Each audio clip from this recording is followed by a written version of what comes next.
আমার নাম মোহাম্মদ রাজীব হোসেন। রাজীব হোসেন, ডাক নাম কি? রাজীব। ডাক নাম রাজীব। রাজীব জন্ম জেলা কোথায়, মানে গ্রামের বাড়ি? আমার জন্ম 1998 সালের মে মাসের 1 তারিখ। কোথায় বাড়ি? কোথায়? জেলা কুমিল্লা, বুড়িচং উপজেলায় খারাতিয়া গ্রামে আমাদের বাসা। কি গ্রাম? খারাতিয়া গ্রাম। খারাতাইয়া? জি, খারাতাইয়া গ্রাম। আচ্ছা, ডাক নাম রাজীব তো আপনার? ডাক নাম রাজীব। প্রথম কথা হচ্ছে যে আপনি কিছুটা নার্ভাস, মানে ঘাবড়ে যাচ্ছেন বোধহয়। ঘাবড়ানোর কোনো কারণ নাই। এখানে আমি যেভাবে কথা বলি আপনিও ঠিক ওরকম ভাবেই কথা বলবেন। আমি শুনবো পুরো গল্পটা আপনার। বয়স কত? আনুমানিক 23 বছর চলতেছে। 23 বছর চলছে, কিন্তু আপনাকে দেখে মনে হয় একটু বেশি বয়স, কারণ স্বাস্থ্যটা বেশি হয়ে গিয়েছে এবং চেহারার মধ্যে পরিবর্তন এসছে। সেটার পেছনেও কারণ আছে, আমরা সেগুলো নিয়ে কথা বলবো। তো রাজীব, আমরা ছোটবেলা থেকে শুরু করি, হ্যাঁ? এবং আজকের এই গল্পে ওর মা বাইরে অবস্থান করছে, যদি প্রয়োজন হয় ওর মাকে আমরা স্টুডিওতে নিয়ে আসবো। ওর ছোট ভাইও আছে, তো সবই প্রয়োজন হলে, না হলে হয়তো আনবো না। তো রাজীব, শুরু করি একেবারে ছোটবেলা থেকে, যেখান থেকে মনে আছে। আমার যখন জন্ম হয় তখন আমি সবাই বলছিল ও মৃত জন্মেছিল, ও তো বেঁচে নেই, ও তো মারা গেছে। আমার যখন জন্মটা হয়, এটা আপনি শুনেছেন? আমি আমার আম্মু বললো কি যে তুই যখন হয়েছিলি তখন তুই মারা গেছিলি, তো সবাই বলতেছে ও তো মারা গেছে, ও তো বেঁচে নাই, ও মৃত জন্মাইছে। তারপর অনেকে কান্নাকাটি করতেছে, আমার মা তো কোনো ভুল নেই।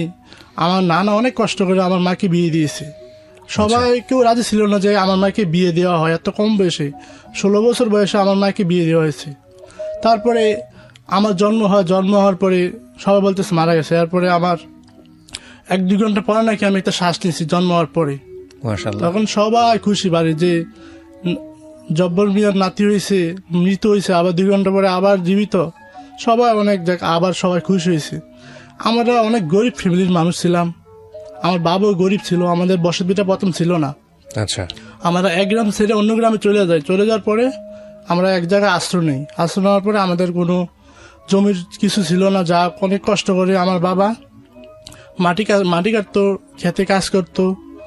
এরপর আমাদের যাকে একটা জমি রাখার পরে আমি পড়াশোনা করতাম, পড়াশোনা করতাম। যখন আমার 4 বছর 5 বছর হয় তখন থেকে আমার মা আমাকে মুক্তবে দিয়ে দেয়, তখন থেকে আমি পড়াশোনা শুরু করি। আচ্ছা। এরপর আমার বাবা মাটি কাটতো, একদিন চিন্তা করলো আর মাটি কাটবো না, কিছু টাকা দিয়ে ব্যবসা করবো। আচ্ছা। তখন কিছু টাকা দিয়ে বাবা ব্যবসা শুরু করলো, তরকারি কাঁচামালের ব্যবসা শুরু করলো। বাজারে নিয়ে বিক্রি করতো। তারপরে অনেক কষ্ট করতো।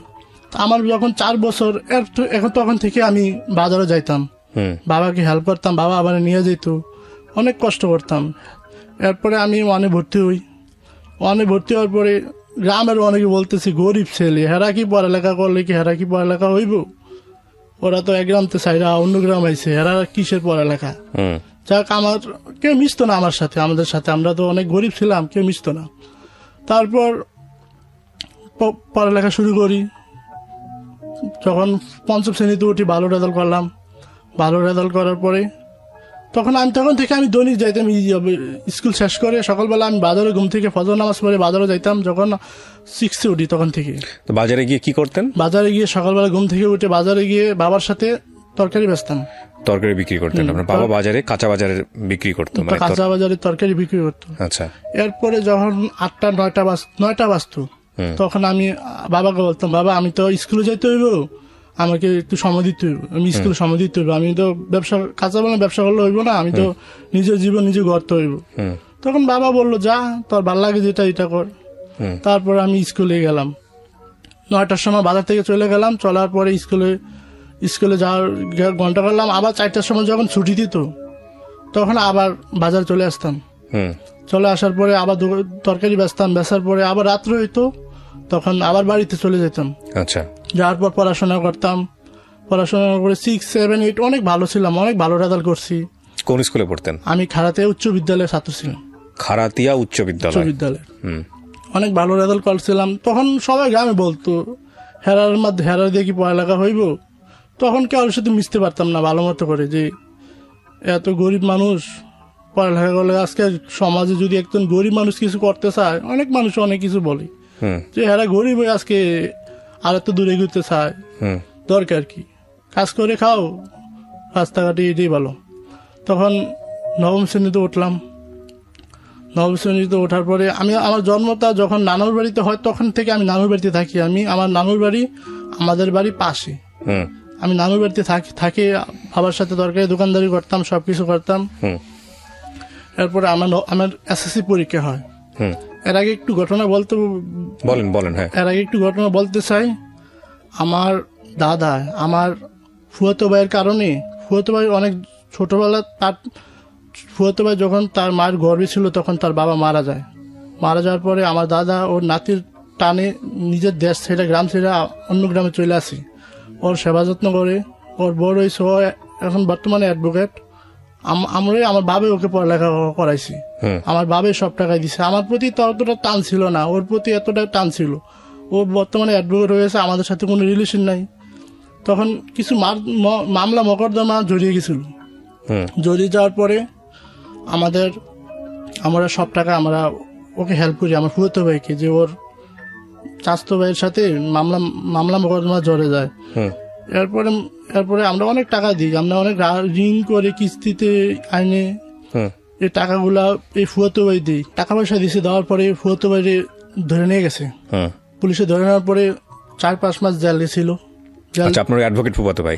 এই গল্পটা আপনি কেন বলতেছেন? কি দরকার গল্পটার মধ্যে?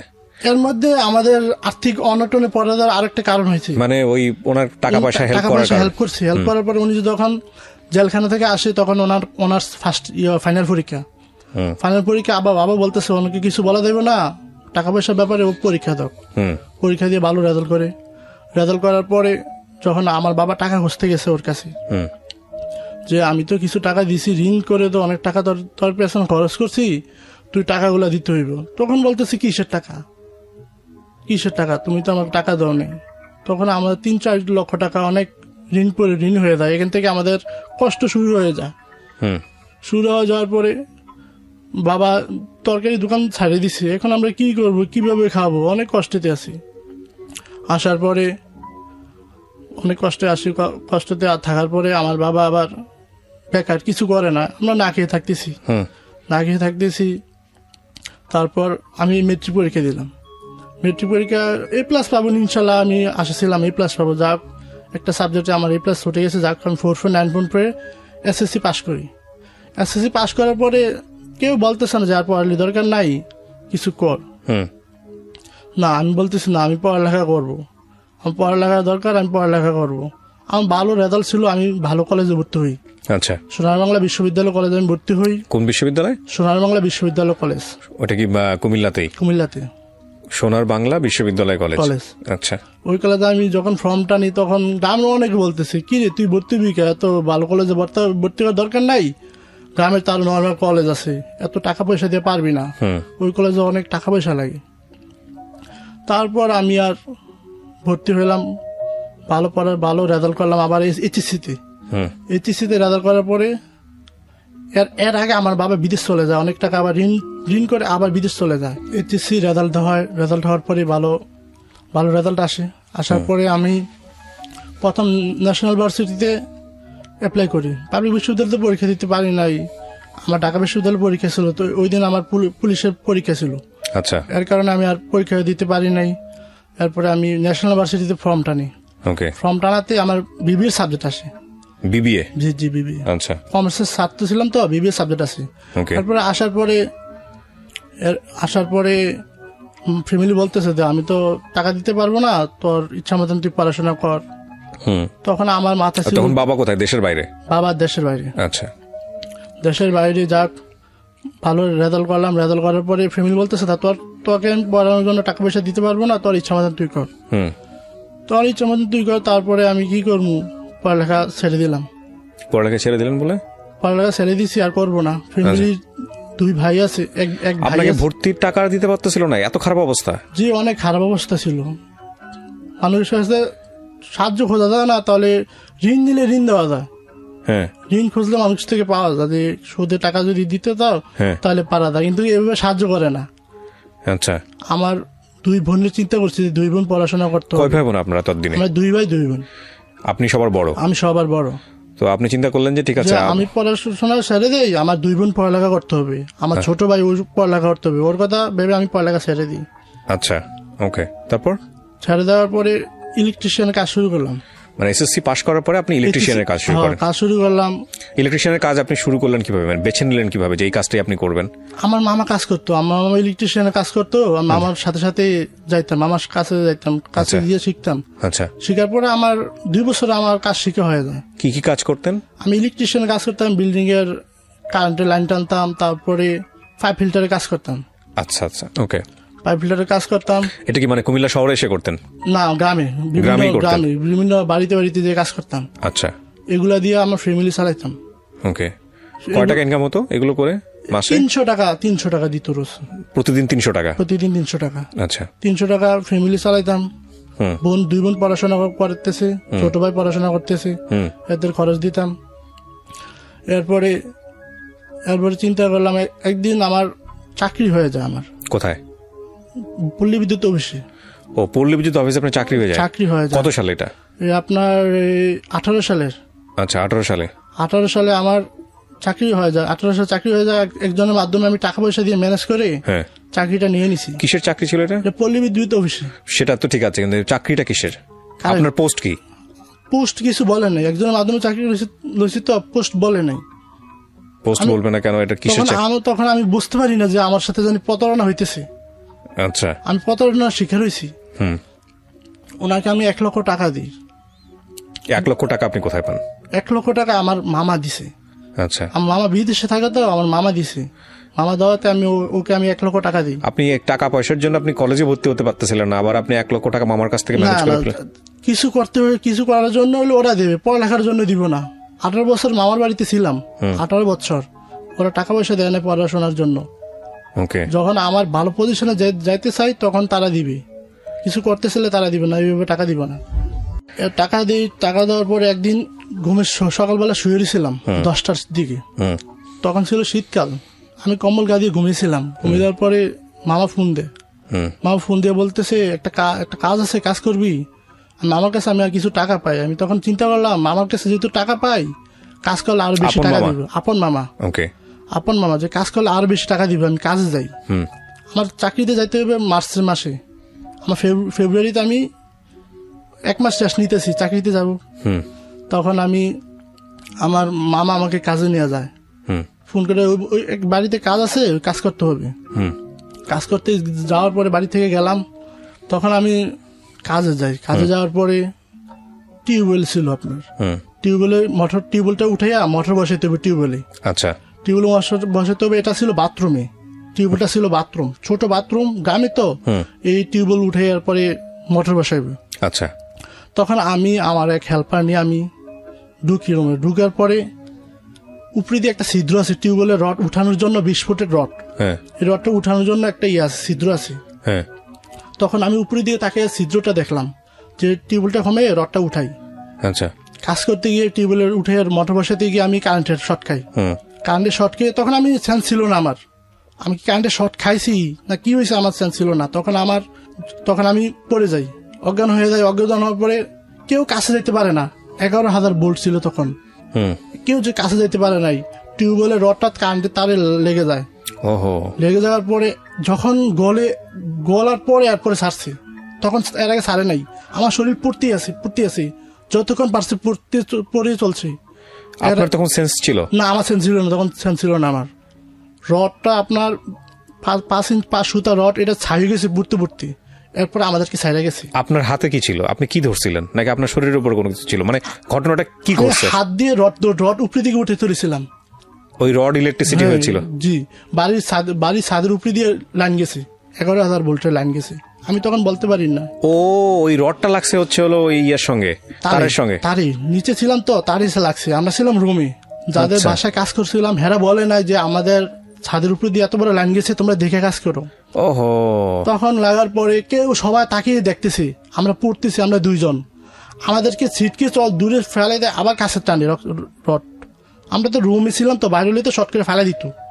আর এখানে তো আপনার আবার কাছে টানে আনি, ইলেকট্রিসিটি টানে নিয়ে আসে কাছে আনি আবার শর্ট করার পরে ওয়াল আঘাত খাওয়ার পরে চুরি গেছে, মাথা পাতি গেছে, পুড়ে গেছে। আবার কাছে আসার পরে ততক্ষণে রড গলে গেছে। তখন আমাদেরকে ছেড়ে দিছে। সরাতর পর কেউ কাছে যায় না, এত গন্ধ। কেউ কাছে ধরতে পারতেছে না। তোর বাড়ির মহিলারা আছে, মহিলারা কি করছে, আমি তো 5 ফুট 7 ইঞ্চি ছিলাম, আমি তো একটু স্বাস্থ্য ছিলাম, তখন আমাকে টানে হেসড়ে বের করছে মহিলারা। হ্যাঁ, মহিলাদের টানে হেসড়ে বের করছে বাথরুম থেকে। আমার পিঠের মাংস সব ছুলে গেছে, মাংস খুঁয়ে খুঁয়ে পড়তেছে। আপনার সাথে আর কে ছিল? আপনার মামা? না, মামা ছিল না, আমার হেল্পার ছিল। আমার ওর কি অবস্থা? ওর একটা হাত, ওর এত সমস্যা হয় নাই, ওর সমস্যা নেই। আমি একটা জিনিস বুঝলাম না, মানে রডটা আপনি উপরের দিকে তুলেছেন, সেটা গিয়ে লাগছে ইয়ার সঙ্গে 11,000 ভোল্টে তারে, 11,000 ভোল্টের তারে গিয়ে লাগছে। তো এই রডটা আলটিমেটলি আপনার কোথায় ছিল? কিসের রড এটা? টিউবওয়েলের রড। এই টিউবওয়েলটা উঠে আপনার মোটর বসাইলাম। টিউবওয়েলের সাথে রড থাকে কই? হ্যাঁ, গ্রামে রড থাকে, 20 ফুট রড থাকে। শীতকালে পানি থাকে না, তো তখন 20 ফুটের রড বসাইলে আপনার পানি আসে টিউবওয়েলে গ্রামে। রড মানে কি? রডের পাইপের কথা বলতেছেন নাকি? না, রড টিউবওয়েলে যখন চাপে তখন রড থাকে একটা। আমি জানি না, আমার আইডিয়া নাই। না, আমাদের গ্রামে না, আমাদের গ্রামে 20 ফুট শীতকালে পানি থাকে না। ওইটা তুলতে গিয়ে উপরে হচ্ছে তার সাথে লাগছে।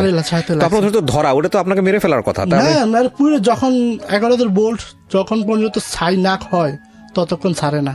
তো এতক্ষণ তো আপনার ডেড হয়ে যাওয়ার কথা। মারা যাওয়ার কথা। তাহলে বেঁচে থাকলেন কিভাবে? সেন্স ছিল না। তারপর সেন্স নাই আমার, সবাই মহিলারা বাইর করছে। বাইর পরে আমার শরীরের মাংস খুঁয়ে পড়ে গেছে, অনেক মাংস খুঁয়ে পড়ে গেছে। আপনাকে যখন ওরা বের করছে তখন রডটা কোথায়? রড গলে ছাই গেছে। ও আচ্ছা, ওটার সাথে লাগছে, ওখান থেকে গলে ওখান থেকে ছেড়ে দিছে। রড আপনার হাতেই ছিল বা ওরকম কোনো কিছু ছিল? তারপর বার করছে। পুরো ঘটনাটা ওর মতো করে বলতে পারতেছে না সামহাও। ও ক্যামেরা দেখে অনেক বেশি নার্ভাস হয়ে গেছে। তবে এটা ঠিক যে ওর যে ঘটনা ঘটেছে সেটা আপনারা কিছুক্ষণের মধ্যেই দেখতে পারবেন। সামহাও ও সার্ভাইভ করে গেছে। কারণ আমি ইলেকট্রিসিটির ব্যাপারে আমি যেটা জানি, এই ধরনের ইলেকট্রিক শক মানে হলো যে মুহূর্তের মধ্যে মৃত্যু, কিন্তু সামহাও সার্ভাইভ করেছে এবং ওর সঙ্গে যে আছে সেও সার্ভাইভ করেছে। বাট এটা সার্ভাইভ না, এটা আসলে জীবন মৃত্যু যেটাকে বলে। তো কি হলে আপনার তখন আপনার সেন্স নাই? আপনাকে আমি কি কারেন্টের শট খাইছি না খাইছি কিছু বলতে পারি না। আচ্ছা, তারপর আমাকে একটা সিরিঞ্জিতে উঠাইলো। উঠার পরে কুমিল্লা আমাদের মেডিকেল হসপিটালে নিবে। নেওয়ার পরে অর্ধেক রাস্তা নেওয়ার পরে সবাই বলতেছে না, হাসপাতাল নিয়ে কোনো লাভ হবে না, ও তো মারা গেছে, ওর শরীরের মাংস তো ঝলসে গেছে, ও কিভাবে বেঁচে থাকবে, আমরা বাড়িতে নিয়ে যাই ওকে, হাসপাতাল নিয়ে কোনো লাভ হবে না। তারপরে এক ভাই বলতেছে না, আমরা কুমিল্লা থেকে নিয়ে আসবো, কুমিল্লা আগে হাসপাতাল নিয়ে দেখি। তখন প্রথমে তো আমাকে কুমিল্লা মেডিকেল নিয়ে নেওয়া হয়। নেওয়ার পরে ডাক্তাররা বলতেছে মারা গেছে সম্ভবত, কোনো তো খবর নাই। 10-20 মিনিট পরে আমি একটা হামি দিই।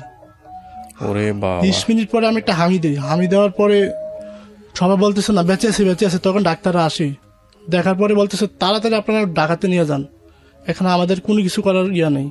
তখন আমাদেরকে যে মাংসগুলো জলসে গেছে, ছিটে পড়ে গেছে, এগুলা বেন্ডিজ করে দেয় কুমিল্লা মেডিকেল থেকে। তখন তো আমার মার যে অবস্থা হয়েছে, মায় তো ধরে কুমিল্লা গেছে। কুমিল্লা যাওয়ার পরে মায় যাকে অ্যাম্বুলেন্স ধরতে পারছে, অ্যাম্বুলেন্স ধরার পরে মায়ের তো যে অবস্থা, আমার কাপড় ছিল না প্যান্টে, আমার শরীরে কোনো কাপড় ছিল না, আমি উলঙ্গ ছিলাম, শরীর পুড়ে গেছে। আপনার কি ওই সময় সেন্স ছিল? সেন্স ছিল না। তখন আমার মা আমার মায়ের যে উন্নাটা ছিল, উন্নাটা দিয়ে আমাকে লুঙ্গি মতন বানিয়ে একটা প্যাচ দিছে, আমি তো উলঙ্গ ছিলাম, পুড়ে গেছে সব। আচ্ছা, আমার মার উন্নাটা দিয়ে আমার গামছা বাইতে দিছে। ওই ছেলেটার কি অবস্থা? যে ছেলেটা ওই ছেলেটা পুড়ে গেছে। ওই ছেলেটাকে বলছে যে ঢাকা নিতে হবে। আচ্ছা, এখানে কোনো ট্রিটমেন্ট হবে না, ঢাকা নিয়ে যান। তখন আমার মার ওড়নাটা দিয়ে আমাকে প্যাচ দেয়। প্যাচ দেওয়ার পরে ঢাকা মেডিকেল নেওয়া হয়। তখন আমার কাশপুর যাওয়ার পরে, আমাদের বাড়িতে কুমিল্লা কাশপুর যাওয়ার পর আমার অ্যাম্বুলেন্সে জানানো যায়, আমি একবার তাকাই দেখলাম যে আমি কাশপুর আসলাম, কি হয়েছে আমার, আমি জানি কানেক্টে লাগছে, আমি বলতে পারি না। আমার তো চিৎকার চেঁচামেচি চলতে আছে, জ্বালা যন্ত্রণা এত কঠিন, পোড়া রোগীর মতন কঠিন দুনিয়াতে আর নাই। তখন আমি জ্বালা দিয়ে তাকার পরে দেখলাম আমি কাশপুর। আমি বলতেছি মা, কাশপুর কা, তোমরা কাঁদো কা, সবাই কাঁদতেছে। মামা ছিল তখন, আমার নানা ছিল, নানারা ছিল, সবাই বসে কাঁদতেছে। আমি কিছু, কি হয়েছে আমার তো কিছু হয় নাই, তোমরা কাঁদো কা। তো মা বলতেছে তোর তো কিছু হয় নাই, সমস্যা নেই, আমরা ঢাকা থেকে আবার বাড়িতে চলে আসবো তোকে নিয়ে। তারপর আবার সেন্স চলে গেছে। সেন্স চলে যাওয়ার পরে ঢাকা মেডিকেলে নিচে নেওয়ার পরে শোয়াতে ডাক্তার বলতেছে ওর 2টা হাত পা কাটতে হবে আজকের মধ্যে যদি বাঁচতে চান তাহলে। তখন তো আমার মার যে অবস্থা হয়েছে, কান্দে আমার মা অনেক কষ্ট করে আমাদের বলছে, আমার মা বেশ হয়ে গেছে যন্ত্রণ। ডাক্তার বলতেছে আজকেই কাটতে হবে ওর 2 পাটা, 2 হাত 2 পা, তা না হলে মারা যাওয়ার সম্ভাবনা আছে। তখন একদিন ঢাকা মেডিকেল ছিলাম, এগুলো কি আপনি শুনতেছিলেন নাকি পরে আপনার মায়ের কাছ থেকে পরে আমার মা পরে আমাকে মায়ের কাছ থেকে বললো, পরে বললো কি একদিন ঢাকা, আমি তো সেন্স নাই, আমার সেন্স নাই, আমার সেন্স ছিল না, আমার জানি এত বড় দুর্ঘটনা হয়েছে তাও আমি বলতে পারি না, আমি কিছু কথা বলতে পারি কিন্তু আমার জানি শরীর জ্বলসে গেছে, যন্ত্রণা এত বেশি ছিল, শুধু আমার যন্ত্রণা হইতেছে, মানে আমার হাতের মূল খেয়াল নাই, পায়ের দিকে কোনো খেয়াল নাই, যে আমার দুইটা হাত পা পড়ে গেছে, মাথা পড়ে গেছে, ওইদিকে আমার খেয়াল নাই। আমি চিৎকার চেঁচামেচি করতেছি যে আমার চাকরিতে যাইতে হবে, ফেব্রুয়ারি মাসে আমার দুর্ঘটনা, মার্চ মাসে আমার চাকরিতে যাইতে হবে, মা আমরা তো চাকরিতে যাইতে হইব। তখন মামা বলতেছে, আরে বাগিনা তোর কিছু হয় নাই, শুধু একটা আঙ্গুল কাটলে চলবে, সমস্যা নাই, তুই চাকরিতে যেতে পারবি। আমি কাঁদতেছি, তখন মা বলতেছে না, ঢাকা মেডিকেলে ওর চিকিৎসা হইব না, যে অবস্থা অনেক পোড়া রোগী আসতেই আছে, আপনার পোড়া রোগী শীতকালে বেশি থাকে, শীতকালে বাংলাদেশের ভিত্তিতে অনেক দুর্ঘটনা হয়, শীতকালে পোড়া রোগীর পরিসংখ্যান অনেক বেশি, ঢাকা মেডিকেলে আসতে তখন মা তো অনেক চিৎকার চেঁচামেচি করতেছে, না আমার ছেলেকে আমি ঢাকা মেডিকেল রাখবো না, আমি অন্য হাসপাতালে নিয়ে যাবো, কামরাঙ্গলা আমার দেশের বাইরে নিয়ে যাব। আমাদের ঘরে তখন 10,000 টাকা ছিল, এই 10,000 টাকা নিয়ে মা চলে আসে ঢাকাতে। তখন 10,000 নিয়ে আসে, তারপরে আমার মা অনেক চিল্লাচিল্লি করে, আমার মা আমাকে হাতে নিয়ে নিজে বের হয়ে গেছে হসপিটাল থেকে, নিজে স্ট্রেচার চালিয়ে আমার মায়ের বলতেছে না আমি ঢাকা মেডিকেল রাখবো না, আমি ঢাকা শহরের যত হাসপাতাল আছে আমি দাঁড়ে দাঁড়ে ঘুরবো, প্রাইভেট মেডিকেল আছে আমি দাঁড়ে দাঁড়ে ঘুরবো, আমার ছেলেকে বাঁচান। তখন আপনার মা কি চাচ্ছিল আপনার হাত পা যাতে না কাটা হয়? না কাটা হয়, আমার মা চাইতেছে না হাত পা কাটতে দেবো না, আমি ঢাকা শহরে ঘুরবো, ওকে নিয়ে মেডিকেল ঘুরবো, দেখবো কোন মেডিকেল ওকে রাখে। তখন আমার মা আমাকে ঢাকা মেডিকেল থেকে বের করে নিয়ে আসার পরে ডাক্তারও তো দিতে চাইতেছে না, ডাক্তার না এখানে ট্রিটমেন্ট করান, এখানে ভালো হয়ে যাবে না, আমার মা বলতেছে আমি হাত পা কাটতে দেবো না। তখন আমাকে নিয়ে আসে বনানীতে এক হসপিটালে নিয়ে আসার পরে ডাক্তাররা তো দেখে ওকে বলতেছে না ওরা এখানে চিকিৎসা হবে না, আপনারা অন্য হসপিটালে নিয়ে যান। তখন তো আমার মার অবস্থা, আমার মাই ছিল শুধু আমার জন্য বাঁচতে হবে, ওর 2 পা কাটতে দিব না, আমার মা 2 হাত পা কাটতে দিব না, ওর চিকিৎসা যে জায়গায় যেখানে তো করা দরকার করবো চিকিৎসা। তখন ঢাকা মেডিকেল থেকে বনানীতে নিয়ে আসার পরে বনানী থেকে আবার চিকিৎসা হবে না, ওরা বলতেছে অন্য হসপিটালে নিয়ে যান। বনানী থেকে আমাকে মোহাম্মদপুর সিটি হসপিটালে নেওয়া হয়। তখন আমি বলতে পারি না, 2 দিন হয়ে গেছে এর মধ্যে, 2 দিন হয়ে গেছে, তখন আমি বলতে পারি না যে আমার 2টা হাত নাই, পা পড়ে গেছে, 2টা হাত পড়ে গেছে, পা পড়ে গেছে, আমার মাথা পড়ে গেছে, তখন আমার চান্স নাই। মোহাম্মদপুর সিটি হসপিটালে নেওয়া হয় বলতেছে, এরপরে বলতেছে ডাক্তাররা বলতেছে ওকে যদি বাঁচাতে হয় তাহলে ওর 2টা হাত পা কাটতে হবে, আজকের মধ্যে কাটতে হবে, আপনারা এত দেরি করলেন কা। তারপরে আমার মা বলতেছে না আপনারা এখানে রাখেন, আমরা 2-1 দিন রাখি এখানে, আমরা হাত পা কাটবো না, আমরা দেশের বাইরে নিয়ে যাবো ওকে। মা বলতেছে আমার নামে আমার বসত বিটা, আমি এটা বিক্রি করে দেবো ওর জন্য, তবুও আমি ওর 2 হাত পা কাটতে দেবো না। তারপরে আমার সেন্স চলে আসার পরে ডাক্তাররা বলতেছে তোমার তো একটু শিক্ষা দিকে আছে, তুমি বুঝবা যে তোমার ট্রিটমেন্টটা কিভাবে হলে কিভাবে হয়, আমরা তো বাইরে ঘুরে করি তো অনেক, কিন্তু তোমাকে বাইরে নিয়েও চিকিৎসা 2 হাত পা বাঁচাতে পারবো না, কোথাও যে জায়গা নাও। তখন আবার আমার মা আমাকে নিয়ে আসে পাসপোর্ট অফিসে, ওকে দেশের বাড়ি নিয়ে যাবো, আবার নিয়ে আসে পাসপোর্ট অফিসে। এই 2 হাত পা এরকম ক্ষত অবস্থায় আপনাকে পাসপোর্ট অফিসে নিয়ে আসছে? হ্যাঁ, পাসপোর্ট অফিসে নিয়ে আসে। আমার মুখে ছিল নল পরে আমার একটু সেন্স আসে, তখন আমার পাসপোর্টের আমার ছবিটা উঠায়, ওই অবস্থায় পুরো অবস্থা নিয়ে এসে ইয়াতে। আপনার মার সাথে কে ছিল? আর আমার মার সাথে আমার মামা ছিল, আমার নানা ছিল, 2-3 জন নানা ছিল, তো ও নানারা ছিল। প্রিয় দর্শক এবং শ্রোতা, এই জায়গাটায় আমার কাছে মনে হচ্ছে যে ওর মাকে এখানে নিয়ে আসাটা খুব জরুরি, কারণ গল্পটা আসলে ওর মার কাছ থেকে শোনা উচিত, কারণ ওর মা কি ফাইট করেছে ওর জন্য, এর পরবর্তীতে কি হয় না হয় সেগুলো ওর কাছ থেকে আমরা শুনবো। এবং আপনাদেরকে আমি দেখিয়েছি যে ওর 2 হাত পা শেষ পর্যন্ত রক্ষা করা যায়নি, আপনারা অলরেডি ভিডিওতে দেখে ফেলেছেন। তো আন্টি, আপনি একটু বলেন তো আমাকে যে আপনার এই ছেলেকে আপনি যখন পেলেন, মানে এরকম কারেন্টে শক লাগা অবস্থায়, এরপরে তো আপনি ওনাকে নিয়ে ঢাকায় আসলেন, গল্পটা যেখানে ছিল যে ওকে নিয়ে আপনি ওর যখন হাত কাটার কথা হচ্ছে, পা কাটার কথা হচ্ছে, তখন আপনি রাজি হচ্ছেন না? জি না। আচ্ছা, তো তারপরে আপনার এই অবস্থায় ছেলেকে নিয়ে পাসপোর্ট অফিসে গিয়েছিলেন? জি। কি হয়েছে একটু বলেন তো আমাকে একটু।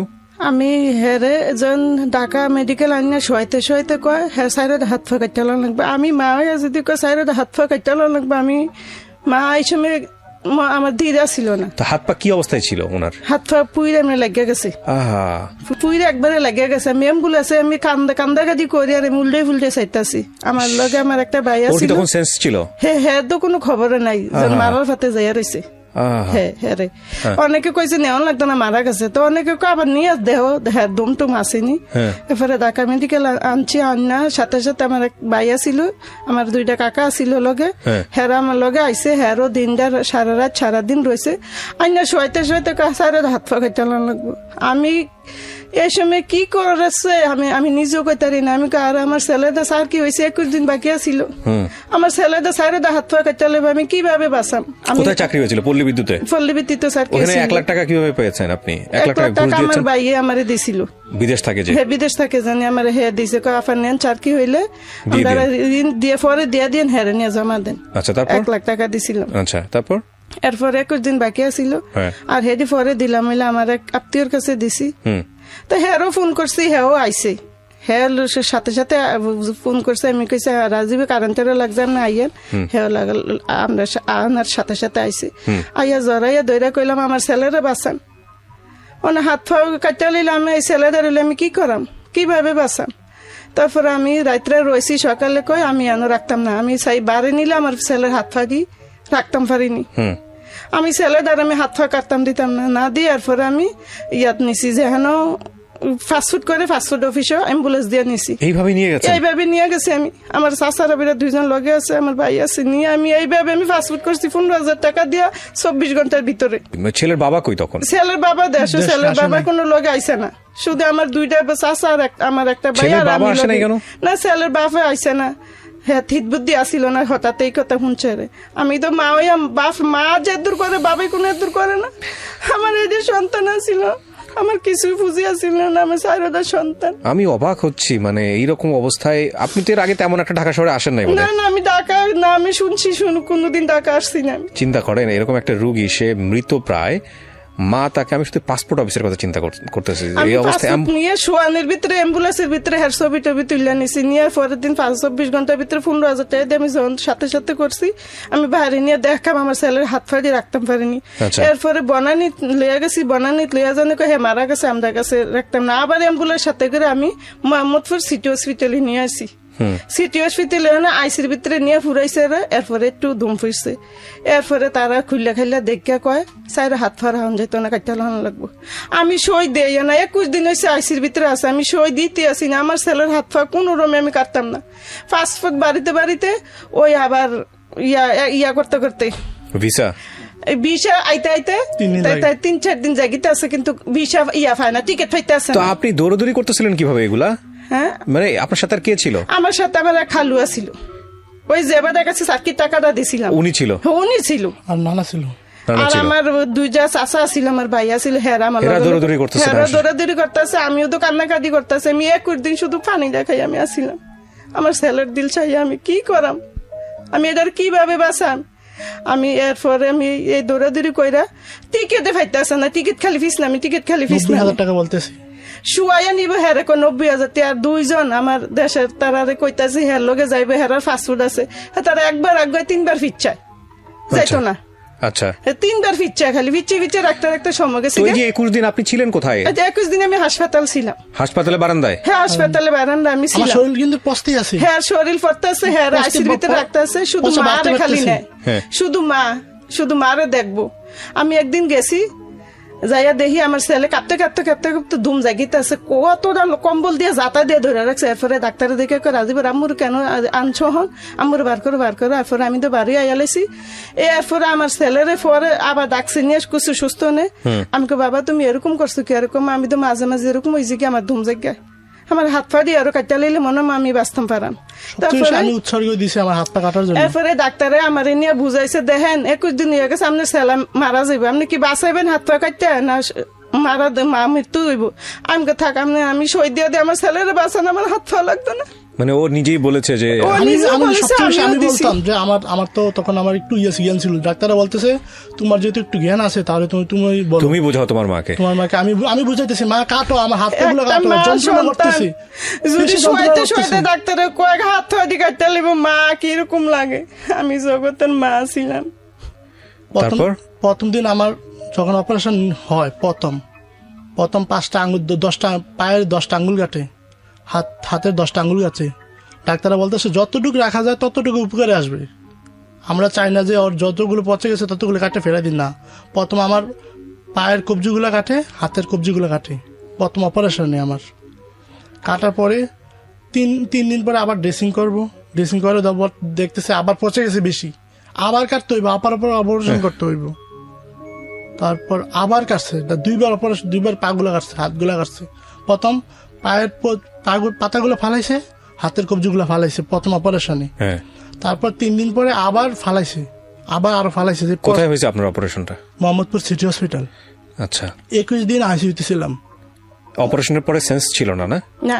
কতদিন ছিল না সেন্স? 3 মাস আসিলাম, 21 দিন আইসির ভিতরে আসিল। আইসির ভিতরে কাটটা কিছু সুস্থ এরপরে সিডুনিয়া দিছে। 3 মাস আসিলাম, আর 3 মাস বাড়ি থেকে 1 দিন 2 দিন পর অ্যাম্বুলেন্স নিয়ে ড্রেসিং করে তো আনছিল। তারপরে বলতেছি প্রথম আমার অপারেশন হয় 5টা মোট হসপিটালে। আচ্ছা, হসপিটালে আমার 3 মাসে 5টা অপারেশন হয়। হাতগুলো 2বার করে কাটে, ইয়েগুলো 2বার করে কাটে। আরেকটা কথা হলো যে আমার একটু পায়ের অংশ ভালো ছিল। হ্যাঁ, ভালো থাকার কারণে এক পায়ের স্কিন গুলা দিয়ে মাথায় কাজ করাইছে, পিঠে কাজ করাইছে, সবগুলাতে কাজ করাইছে। যেহেতু একটা পা ভালো ছিল, স্কিন দরকার লাগে। ওই যেটুকু ফেলে দিয়েছে ওইখান থেকে স্কিন গুলা নিয়ে কাজ করে তারপরে পাটা ফেলছে। এই স্কিন গুলো আপনার আবার জায়গা জায়গা লাগাইছে, পায়ের মাথায় লাগাইছে, পিঠে লাগাইছে, এগুলা স্কিন গুলা। আমার যদি এই পাটা যদি ভালো না থাকতো তাহলে আমার ট্রিটমেন্ট করার সুযোগ সুবিধা ডাক্তাররা পাইতো না। এই পাটা ভালো থাকার কারণে এখান থেকে চামড়া নিয়ে সব জায়গায় কাজ করেছে। আমার এই পাটা ভালো থাকার কারণে পিঠে পুটে লাগাইছে আর কি, লাগাইছে। আর ডাক্তাররা প্রথম যাইছে এই পাটা পুরোটা ফালা দিতে চাইছিল। আচ্ছা, মানে বাম্পা পুরোটা ফালা দিব ডাক্তাররা।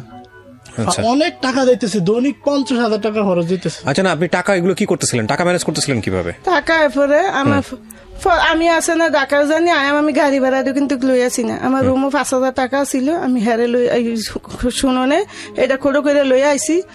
এরপরে আমি তো আমার ছেলে, আমার চাচারা, আমার আত্মীয় স্বজনরা, হের কলেজের প্রিন্সিপালরা, হের বন্ধু বান্ধবরা অনেক আমার যা আসছে কিছু আমার সাহায্য তুলিয়া দিছে। এর প্রতিদিনকে আমার সাহায্য দিব হেরা তুললে। এরপরে আমি 11 লাখ টাকার মতন আমার আত্মীয় স্বজনের থেকে আমি হালাত ভরাত করছি। ওরে বাবা! কইরা তারপরে দেশে গেছি।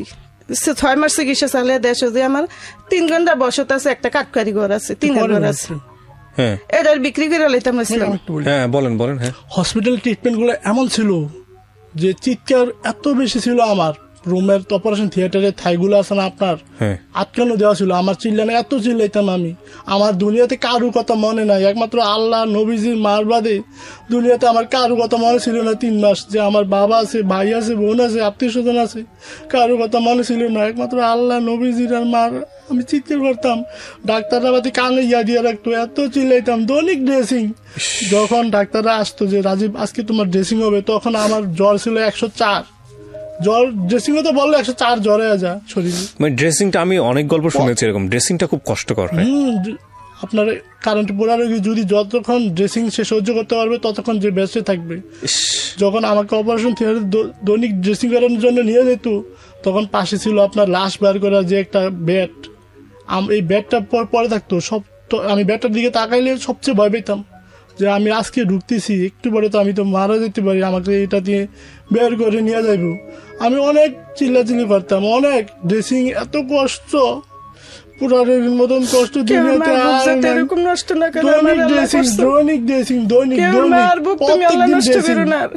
ড্রেসিং কি হইতে জানেন? কেসিতে কাঁচা মাংস কাটে ফেলে দিত।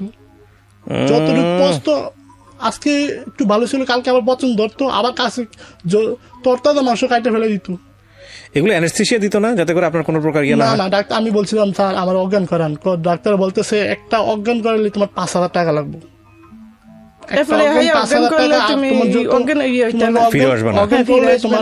শরীরের যে হৃৎপিণ্ড গুলো আছে, কিডনি গুলো আছে, এগুলো অকেজ হয়ে যাবে, দুর্বল হয়ে যাবে। তারপরে আমার যখন পা গুলা কাটে তখন আমি সুস্থ ছিলাম, সেন্স ছিল। আমি বসে থাকার পরে আমার পা গুলো কাটতেছে, আমি দেখতেছি। তখন তো আপনাকে অবশ করে নিয়েছে? না, আমার দ্বিতীয়বার যখন পাগুলো কাটে, হাতগুলো কাটে, তখন অবশ করে নেই। আমার শুধু বুকটা, আমার এগুলা হাত পা গুলো অবশ করছে, এরপরে আর অবশ করে নেই। দ্বিতীয়বার যখন আপনার চোখের সামনে কেটেছে? হ্যাঁ, আমি বসে রয়েছি, কাটতেছি। আপনার ডাক্তারদের হাতে এত রক্ত লাগা থাকতো, একটা গরু জবালি যত রক্ত থাকতো একটা হাতে, যে কি কোবাইতেছে, এই করতেছে, হাড্ডি কোবাইতেছি।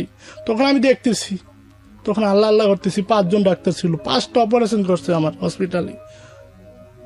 একটা মুহূর্তের ভুল, একটা মোমেন্টের ভুল।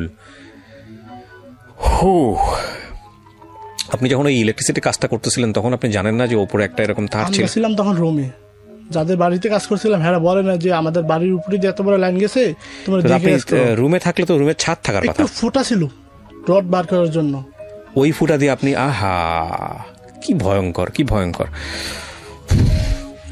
আচ্ছা তারপরে কি হলো আন্টি? আপনি টাকাগুলো কিভাবে কি করলেন শুনুন, বলেন একটু। তারপর এরপরে টাকাগুলো আমার আত্মীয় স্বজনের তো আমি 11 লক্ষ টাকা ঋণ করেছেন? হ্যাঁ করেছি। কইরা এরপরে হ্যাঁ লইয়া বাড়ির যেতে আমি আমার দ্বারা আশা ভরসা শেষ। একটা কথা বলি, যখন আমি 3 মাস পরে হসপিটাল থেকে বাড়িতে যাই, একদিন 2 দিন পর পর আবার ডাকিতে আসতে হতো অ্যাম্বুলেন্স ভাড়া নিয়ে, 7,000 টাকা অ্যাম্বুলেন্স ভাড়া। আমার ড্রেসিং গুলো কুমিল্লা করতে দেয় ডাক্তাররা, ঢাকাতে আসতে হবে দৈনিক। একদিন পর পর ঢাকাতে আসতাম, একদিন 2 দিন পর পর ঢাকাতে আসতাম, দিনে ড্রেসিং করে আবার দিনে চলে যেতাম, আবার আসতাম ঢাকাতে, আবার ড্রেসিং করে ঢাকাতে হইতো আমার। বাড়িতে যাওয়ার পর একদিন 2 দিন পর আবার ঢাকাতে আসতাম, একটা অ্যাম্বুলেন্স ভাড়া 7,000 টাকা করে। আল্লাহু আকবার। ঠিক আছে, হ্যাঁ তারপর? এরপর দেশে যাইয়া তো আমি আমার দ্বার দেওয়ানোর কোনো আশা ভরসা নাই। আমার আশা ছিল এটা ছেলে মেয়ে আছে, 4টা ছেলে মেয়ে, একটা মেয়ে বিয়ে দিছে, আরেকবার এবার 9-এ পড়ে মাইয়াটা। আর এটা আমার আশা ভরসা ছিল, কত কষ্ট করে আমি চলে ফিরে গেছি, আমার এই যে ভবিষ্যৎ আছিল। তারপর আমি সবার ডাক দিয়ে আনছি, আমার বসতটা আমি বিক্রি করে এলাম। তো আইসে সবাই আইসে আইয়া আমি তো দেওয়ানোর কোনো আমার লাইন নেই, আমি বসতটা বিক্রি করে এত টাকা আমি ঋণ শোধ করবো কি করে? করবো করতে আমি যে আনে গাছতলে থাই, আমার রেডি রেলে আমি যে গাছতলে থাম। তো কই আমার চাচা জায়গা সবার লইয়া রুমু বইছি, বইয়া 11 লাখ টাকা বানা দিছে, 80,000 টাকা বানা দিছে, 1 লাখ টাকা বানা দিয়ে গেছে। আর হেডি 2 মাস পরে দিব, 2 মাস পরে দিব দিয়ে তো আমি আইসে তারা আমি যাই গরিবের আগে আমি থালা বাজি যাই জোরাইছি, হেডি আমি আস্তে আস্তে সরাইতেছি। তারা এক হাতে দলিল দিব, আর এক হাতে আমি ঘর সাইরা দন লাগবো, সালে তারা আমার টাকা দিব। এরপরে হঠাৎ তারা করে রাখতো না, তারা বলে যে এটা নিবে না, নিবে না। তো আপনার প্ল্যান কি ছিল? আপনি কোথায় যাবেন এই বাড়ি ছেড়ে? আমার বাপের বাড়ি কাছে আছে, আপাতত বাপের বাড়ি থাকলাম, এলে নাইলে চাচার আরে কইছি আশ্রয় দেয় নাই, তো কেউ আশ্রয় দেয় না, কেউ বলে নাই। আমি নিজে উজ্জা কইছি আমি অনেক দিলে কই যাম, মাইয়াটা নতুন বিয়া দিছি, কই যাম আমি একটু বাপের বাড়ি যে একটা সাফরার মতন তোলে থাই, এরপরে যে আনে যাই যাম। এরপরও রাজি হয়েছে, এক ভাইয়ে রাজি হয় না, আরেক ভাইয়ে রাজি হয়, এরকম তারা দুজনে করে থাকতো। আমি বাপের বাড়িতে আমি যাই, যাই আমি ঘর তোলাম, মানে উঠলে তো আর ফালা দিতে পারতো না, মা বাপে কি ফালাই দিতে পারে। তারপরে আমি রাজি হয়েছি, আচ্ছা যাম। এরপরে দেই তারা টাইম এসে না নিত না জমি, আমি মানুষের কইছি 50,000 টাকা ঘুষ দেন, 80,000 টাকা ঘুষ দেন, যাতে আমার বিয়ে জমিনটা বিক্রি টাকাটা লইয়া দেন, যাতে মানুষের পরিশোধ করতাম পারি। মানে দালালরে বলছেন? হ্যাঁ দালালরে বলছি, আমার পরিশোধ করতাম পারি, আমি মুক্তি মানুষের কাছে দিয়ে আমার গর্ব হবে। আমার মা তো করতে পারবে, আমি বাঁচিয়ে আনছি, আমার মা ডাক্তার শুনতালে সব, আমার মা ডাক শুনানোর লাগে আমি রুমের হাসপাতালেতে বাঁচিয়ে নিছি, আমি টাকার চিন্তা করছি না। না কয় নিব না, তো না নিলে আমার ছেলে একদিন আমি এই সময় 8 লাখ টাকা আবার আরেক পাঠিয়েছে, 8 লাখ 5 লাখ টাকা দেন দইতো না, আমি আবার হেদি কিভাবে দেন পরিশোধ করাম। হ্যাঁ আমি এই অবস্থা আবার চিকিৎসা ডাক্তার ডাকা আনতাম নিতাম। আমি যখন বাড়িতে ছিলাম, বাড়িতে চিন্তা করতেছি মা 8 লাখ টাকা তো জমি বিক্রি করে কোনো লাভ হবে না, ঋণ তো আরো থাকে না, হেদি কিভাবে পরিশোধ করাম। চলো আমি এই সময় টাকা আনি নেই, চিকিৎসা চলতে আছে। একদিন অ্যাম্বুলেন্স একটা ঠিক করছি, ঠিক করে আমার একটা স্বাস্থ্য ভাই লইছে, আমার পাশের বাড়ি একটা কাকু হ্যাঁ দুজন লইছে, হ্যাঁ বাবা আইতো না। আবার যদি হাড়ি ফাতি লইয়াই প্রোগ্রাম তো করে রাখছি, আমরা আবার ঢাকা যাই আর আইতাম না, তো গরম বেশি আটকাইব, তা হ্যাঁ লইয়া আমি একা খালি শুধু একটা কম্বল আমার ফুটের বাথরুম করেন জানি দিল, এক বোতল পানি লিয়া আইসি, আইয়া রাইতারে রয়েছি, রইকার পরের দিন আমার একটা পুত্রা থাকে ঢাকা শহর হসপিটালে রাইতারে থাকিয়া। এরপরে আমি আমার পুত্রা একটা হুইল চেয়ার কিনা দিছে, একটা বাসা ঠিক করে দিছে। আমি কিচ্ছু আছি না, সৈন্য হারা, আমি নামাজ না রোজা না গোসল না। এরপরে বাড়িওয়ালা কয় ভাত খাইছি নেম কাজ, 2 দিন ধরে আমি অনাহার করতে ভাত খাই, আমি যা টাকা লইয়াছি ফতে ফতে শেষ হয়ে গেছে। তো 2টা কয়টা বাসন বাদ দিয়েছে, 2 মায় ফুটতে খাইছি। এরপরে কই আমি কাফা গো আমার একটা জামা দেন না, আমি গোসল করে যাতে নামাজটা পড়তাম পারি। তো আমার একটা ফুরান জামা দিছে, আমি গোসল করছি, নামাজ পড়ছি, নামাজ পড়ে পরের দিন আরেকজনে কয় আপু কয়টা চাল আছে নিবেন নি, নষ্ট চাল গন্ধ, আমি গন্ধে সারবো, এটি খাইছি। এই চাল দিয়ে আনছি, আমাকে একটা ফাতিল দিয়েন, আমি রান্দাম কিভাবে। আপনি বাসা কোথায় নিয়েছেন তখন? যেখানে আছি এখানে আছি না, ওখানে কি আপনি বাসার খোঁজ পাইলেন কিভাবে? আমার পুত্রা লইয়া দিছে, আমার মাইয়া বিয়া দিছি। আচ্ছা, তো ও নিয়ে দিয়েছে আপনাকে এখানে বাসা কি কারণে? কি কইছি আমার ছেলে না বুদ্ধি করে আছে, এবার যাইতাম না, দরকার রাস্তার দিকে করে জমিন যারা হাম্মা ও আমরা হিয়ানা আইতে দুনো মাইফুতে প্রোগ্রাম করছি, গেরামালেরও জানাইছি না, হ্যাঁ বাবারও জানাইছি না, কেউ জানাইছি না, আমরা দুনো মাইফুতে বুদ্ধি করে আইছি। শীতকাল, তখন শীতকাল ছিল, একটা পাতলা কম্বল নিয়ে আসি ঢাকাতে। আমার ছেলে বাথরুম দিয়ে ইয়া দিয়া ব্যাগে করে ফুরিয়া লই আইছি। আই আমার পুত্রা এই বাসা ঠিক করে ইয়া করে দিছে, ওই হেরে জানি ভাঙ্গে ভাঙ্গে গাড়ি আইছি, পুরা শরীর আমার বর্তার মতন হয়ে গেছে। আমি একটু জাস্ট এখানে একটু ইন্টারাপ্ট করছি, আমি পুরো জিনিসটা বোঝানোর জন্য দর্শক। ওনাদের আসলে ঢাকায় আসা যাওয়া করতে হতো ওই ছেলেটা ট্রিটমেন্টের জন্য। তো এইবার ওনারা ঢাকায় আসছে কি কারণে? মূলত ভিক্ষা করার জন্য নাকি আলটিমেটলি হচ্ছে ট্রিটমেন্ট? ডাক্তারের কথা কই, এই সময় ডাক্তারের কাছে আসা নেওয়া করি। এবার আমরা বুদ্ধি করে আইসি যাতে আমরা দেশে যাবো না, আমরা রাস্তায় ভিক্ষা করে আমরা দেনজি পরিশোধ করতাম পারিনি। এটা কি আস্তে আস্তে আপনারা পরিকল্পনা করলেন না? আস্তে আস্তে পরে আইয়া বাইতে আমরা দুটো মাথা থেকে আসছে, আমার মাথা থেকে আসছে। আমি টাকা দিব, সবার টাকা পরিশোধ করতে হবে আমাকে। আচ্ছা, অনেক চাপ সৃষ্টি করে, মারতে মারতে আসে বাড়ি থেকে, টাকা দিতে হবে। আমার ছেলে যে সময় বানিয়ে দেয়ালে ছোট ছেলেটারে লইয়া এরকম জড়াইয়া যে একটা বিলাপ করছে, আমরা আজকে কইতাম ভাই আমি তো, তুই তো বাড়ি ছাড়া হইলি, আমি তো বাড়ি ছাড়া হইলাম। আল্লাহর আহাসটা মনে কাটপা গেছে, আল্লাহ মনে ফিরাইছে, কই না হের জমিনটা বেসন যেত না, এরকম একটা চিল্লাইছে রুমের থেকে সব মানুষ জায়গানে জানেন। আল্লাহর আহাসটা বেড়ে কাটপা গেছে, বিলাফির ঠেলা। 3 দিন ঢাকাতে আসার পরে প্রথম দিন মা আমার ছবিটা নিয়ে বাড়িছে, বাড়ির পরে কেউ রাস্তায় ভিক্ষা দেয় না, টাকা পয়সা দেয় না। একটু শুনি আপনার কাছ থেকে, বলেন তো কি করছেন এরপরে? ওই যে আপনারা পচা চাউল দিল, হ্যাঁ তারপর? এরপর আমি থাক পচা চাউলে কি করাম, ফেরের বয়ে খিদা তো খাওয়ালাম, বাবা হাড়ি ফাতেল কিছু আনছি না। এরপরে 2 দিন পর আমার আম্মুরে ফোন করছি, অনেক রাইতে যায় হাড়ি ফাতেল জোগাইতে পারো, আমার আব্বারে দিয়া ঢাকা চুপ করে ফাড়াই দিও। আমার বাপে তো ইয়া চিনে না, রুম চিনতো না কোন জায়গা আছি, ওই মোহাম্মদপুরে সিটিও সিটেলে চিনে হে, হিয়ানো হেরে আনাইছি ফোন করে, হিয়ানো আইয়া সারনে আমি যে সেই জায়গাতে আমার বাসা টানছি। আইনা সাইরা আমার ছেলেকে মা আমার যদি হাত ফাড়ি আছে না আমার বর্তার মতন ওইয়া রয়েছে শরীরটা, আমি কিন্তু জিরে এলো এরপরে বাবা তো কটা চাউলে না দিছে, আমার বাপে হাড়ি ফেতিলে নানছে, আমি কিভাবে তরকারি যোগাম? ছবিটা লইয়া রাস্তাত বাড়িছি, কেমনে সাহায্য খুঁজাম? আমার চোখের পানি আমি সাহায্য খুঁজতাম পারি না, আমার মুখে দিয়ে আইয়া না, আমি আর আল্লাহর রাস্তায় একটা সাহায্য না, আমি খুঁজতামই পারি না। আমি দাঁড়াইছি, আমার বাবা খুঁজছে, আমি 150 টাকা পাইছি 2 ঘন্টা ঘুরে, তারপরে 150 টাকা পাই, আমি কই বাবা আমি যাও না, এত টাকা পাইছি, তুমি রাস্তাত বাড়িলে মনে অনেক টাকা পাইবা। বাবা কে? আপনার বাবা কাকে বলতেছেন আপনি? আমার বাবারে। ও বাবা ছিল আপনাদের সঙ্গে? আমার সাথে আমার বাবা আসিল, প্রথমে আমার বাবারে লই আমি বিখ্যাত নামছি। আচ্ছা, হেরে লই আমার বাবা আইসে, হের বাবারে জানাই না, হের বাবা খালি আইয়া ফোন করতেছে, তুমি কই আছো, তুমি কই আছো? আমি সাবার আছি, হাত পা লাগাইতেছি, আমি সাবার আছি। এতদিনকে হাসপাতাল থাম লাগে, আমি হ্যাঁ এতদিন হাসপাতাল থাম লাগে, হ্যাঁ যাই মই দিয়া চল্লি বললি গাইতেছে, আমি কই আছি হেরে লিয়া, আমি ঠিকানা দেই না কই আছি, পুত্র জানাইছে না কই আছি, পুত্র আনাই দিয়ে আমার আল্লাহ ফিরিস্তা মানুষ বানাই দিছে। আপনার জামাইয়ের মানে আপনার মেয়ের জামাই? মেয়ের দেবর। মেয়ের দেবর?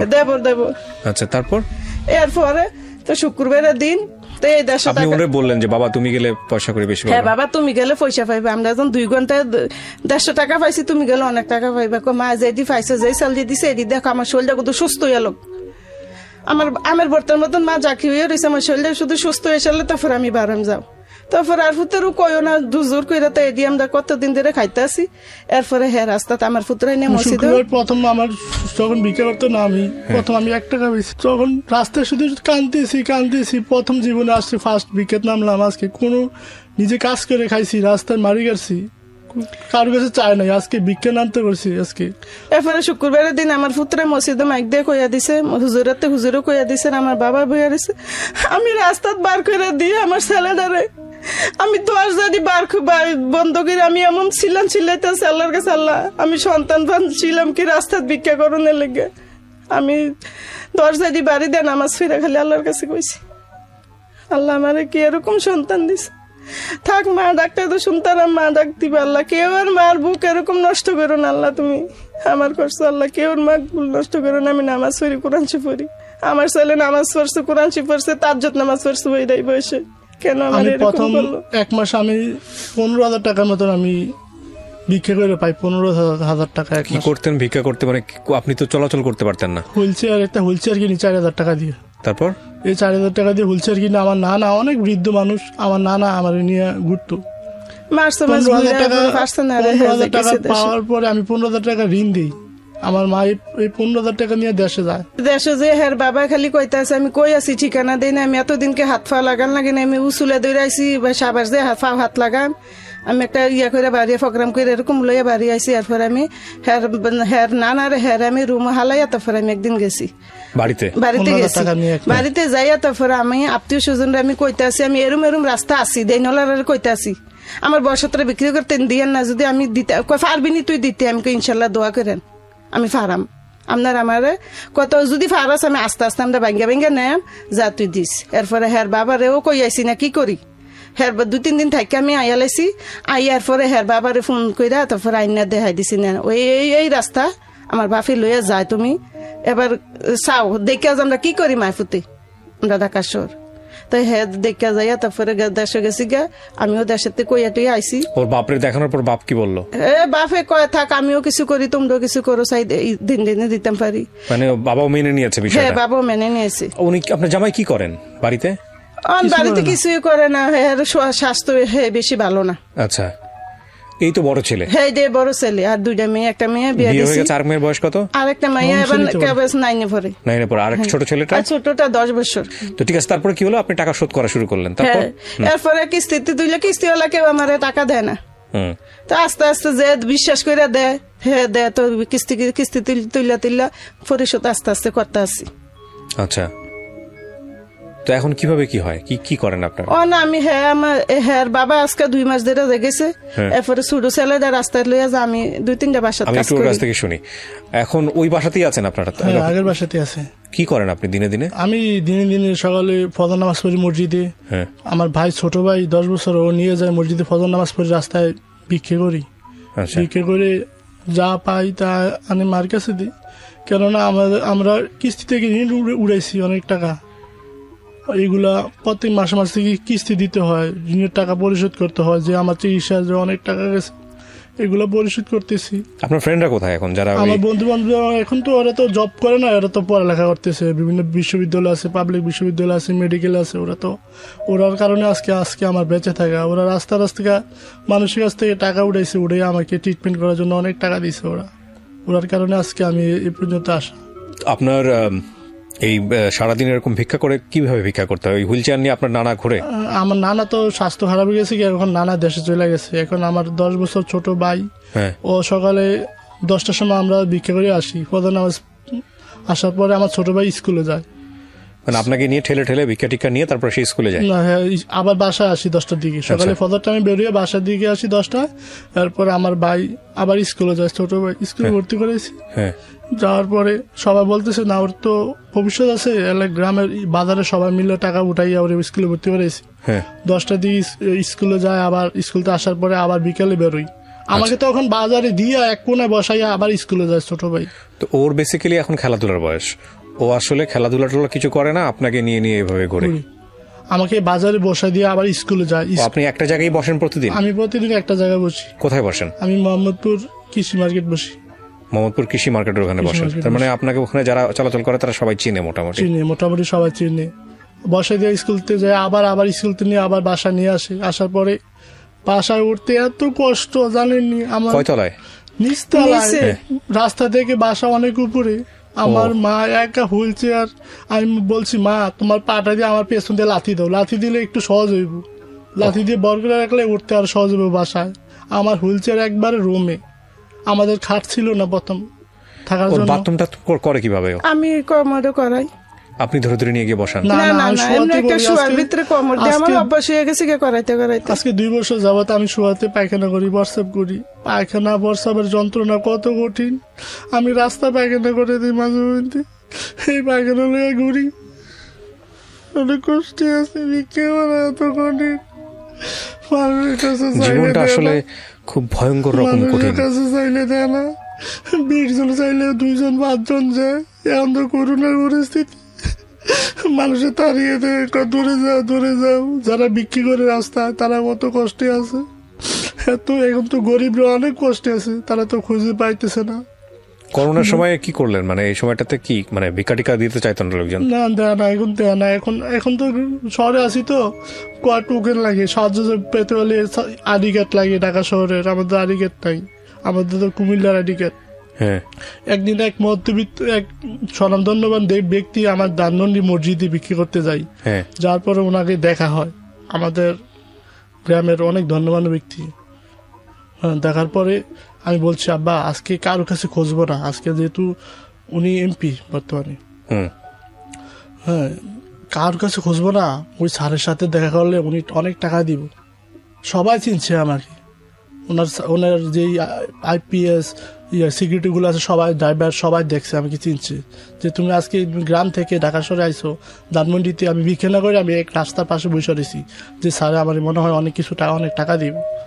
তখন কারোর কাছে না খোঁজাই মোহাম্মদপুর থেকে ধানমন্ডি অনেক দূরে, তারপর মসজিদ অনেক দূরে, এই হুইল চেয়ার ভাঙ্গা হুইল চেয়ার, চাকা নষ্ট হয়ে গেছে, এই হুইল চেয়ার দিয়া গেলাম। যাওয়ার পরে একদিন আমার বাবা পায়ে ধরছে, পায়ে ধরেতে লাঠি দিয়ে পালাই দিছে আমার বাবাকে, গিয়ে ডাকাত বলতেছে। তারপরে কারোর কাছ থেকে খুঁজি নাই, আমি বলছি উনি অনেক টাকা দিব, যার শুনে তো উনি আমরা 100 টাকা দিয়ে গেছে। আমি মসজিদে আর কারোর কাছে খুঁজি নাই, কালেকশন করি নাই, কিছু করি নাই, এই 100 টাকা নিয়ে কাঁদতে কাঁদতে অনেক। আপনার এখন চলে কিভাবে? করোনার সময়ে কিভাবে খাওয়া দাওয়া কি অবস্থা? করোনার সময় কোনো মতালে খাই, আমি বাসায় 2টা বা বাসায় কাজ করতাম, করোনার বাসায় কাজ কাজ বন্ধ হয়ে গেছে। একজনে বাসায় কাজ করি, হ্যাঁ ইয়া করে, তো আমার হ্যাঁ একটা টোকেন দিছে, আমরা বুয়ার কি কিছু দেওয়ান যায় না, হ্যাঁ সাইডে হাত পা হয়ে চালেন নাই, এটা দিয়ে করে চাউল দিয়ে ছেড়ে দিয়ে আমি চলতে। এই চাল দিয়ে তারপরে ঘর ভাড়া কিভাবে দেম, 2 মাসে ঘর ভাড়া জমা রেছি। কত টাকা ঘর ভাড়া আপনার? 5200 টাকা নেই প্রতি মাসে। আর একটা রমজান মাসে আমি মাংস খাওয়ার অনেক কুরবানি ঈদে মাংস খাওয়ার অনেক শখ। এদিন অনেক রৌদ্র ছিল, এত রৌদ্র ছিল যা বলার বাইরে। আমি আমার বাবাকে নিয়ে একটা ব্যাগ নিয়ে রাস্তায় ঘুরতেছি মাংস নেওয়ার জন্য, কেউ মাংস দেয় না। রাস্তায় এত গরু দেখে অনেক খুশি হইলাম যে রাস্তায় এত গরু, সবাই যদি আমার এক টুকরো করে দেয় মাংস তাহলে অনেক মাংস হয়ে যাবে। তারপর রাস্তায় ঘুরার পরে সারাদিন ঘুরা একবেলা মাংস খাওয়ার হয় নাই, আমার একক তো খাওয়ার মাংস হয় না, এতটুকু মাংস পাইছি। ওর 2018 সালে ঘটনা ঘটছে না? 2020 এই 2 বছরে এখন ওর অবস্থা, ওর সারা জীবনীতে এখন এই অবস্থায় থাকবে নাকি ওর হাত পা লাগানো সম্ভব? হাত পা লাগাইছি, পঙ্গুতে গেলে লাগাইছিল হাত পা, কি হয়েছে হাত পা সমস্যা? হাতরে দিয়ে এমনি শু আর ফাও দিয়া লাগাই দিলে একটু হেল্প করলে নিজে হাঁটতে পারে।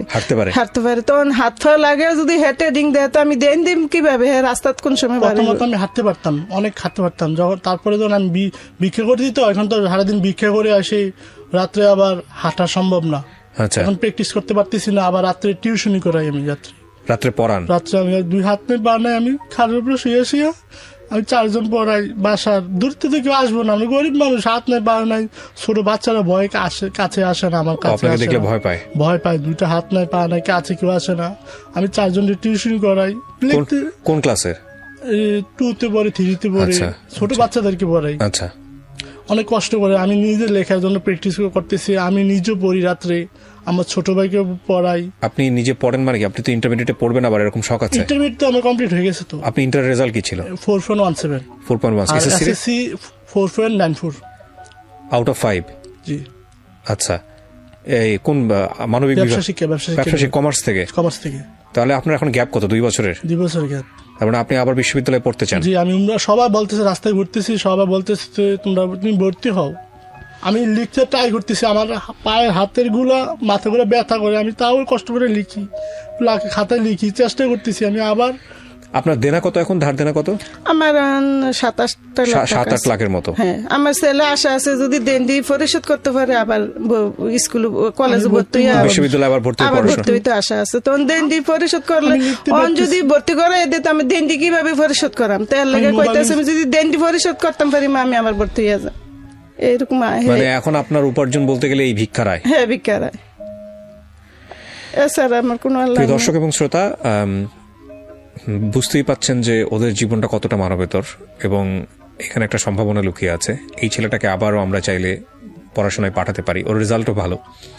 সবচেয়ে বড় কথা হচ্ছে যে আমরা একজন মাকে হেরে যেতে দিতে পারি না। এবং আপনারা, যদিও বাবার এখানে বদনাম হয়, তারপরেও আমি এভাবে বলতে চাই না, এটার প্রয়োজনও ছিল হয়তো, সেই কারণেই উনি নাই এই করোনার সময়টাতে। এই ছেলের সঙ্গে আমার কথা হয়েছে প্রায় আরো 1.5 মাস 2 মাস আগে। ও আমাকে মেইল করেছে। আপনি মেইল করলেন কিভাবে? আমি এই হাত দিয়ে অনেক কষ্ট, আমি লিখতে পারি, মোবাইলে খাতাও লিখতে পারি, এই হাত দিয়ে অনেক। আমি আপনার ভিডিওগুলো দেখতাম অনেক।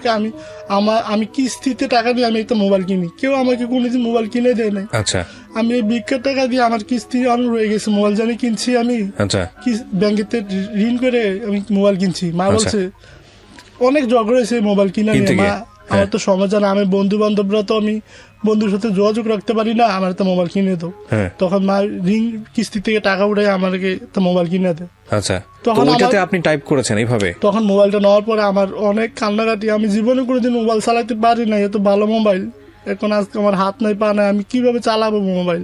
হ্যাঁ তারপর আমি অনেক চেষ্টা করলাম যে আমি না পারতে হইব। তখন আমি প্রথমবার তো ভাবছিলাম যে আমি লিখতে পারবো না, আচ্ছা। মোবাইল চালাতে পারলে লিখতে পারবো না। তারপরে দেখতেছি না, ট্রাই করার পরে 2 দিন 3 দিন 4 দিন ট্রাই করার পরে আমি আবার আগের মতো লিখতে পারি। যখন হাতগুলা ছিল যত স্পিডে লিখতে পারতাম, এখন আমি অত স্পিডে লিখতে পারি, হাত না থাকার কারণেও লিখতে পারি।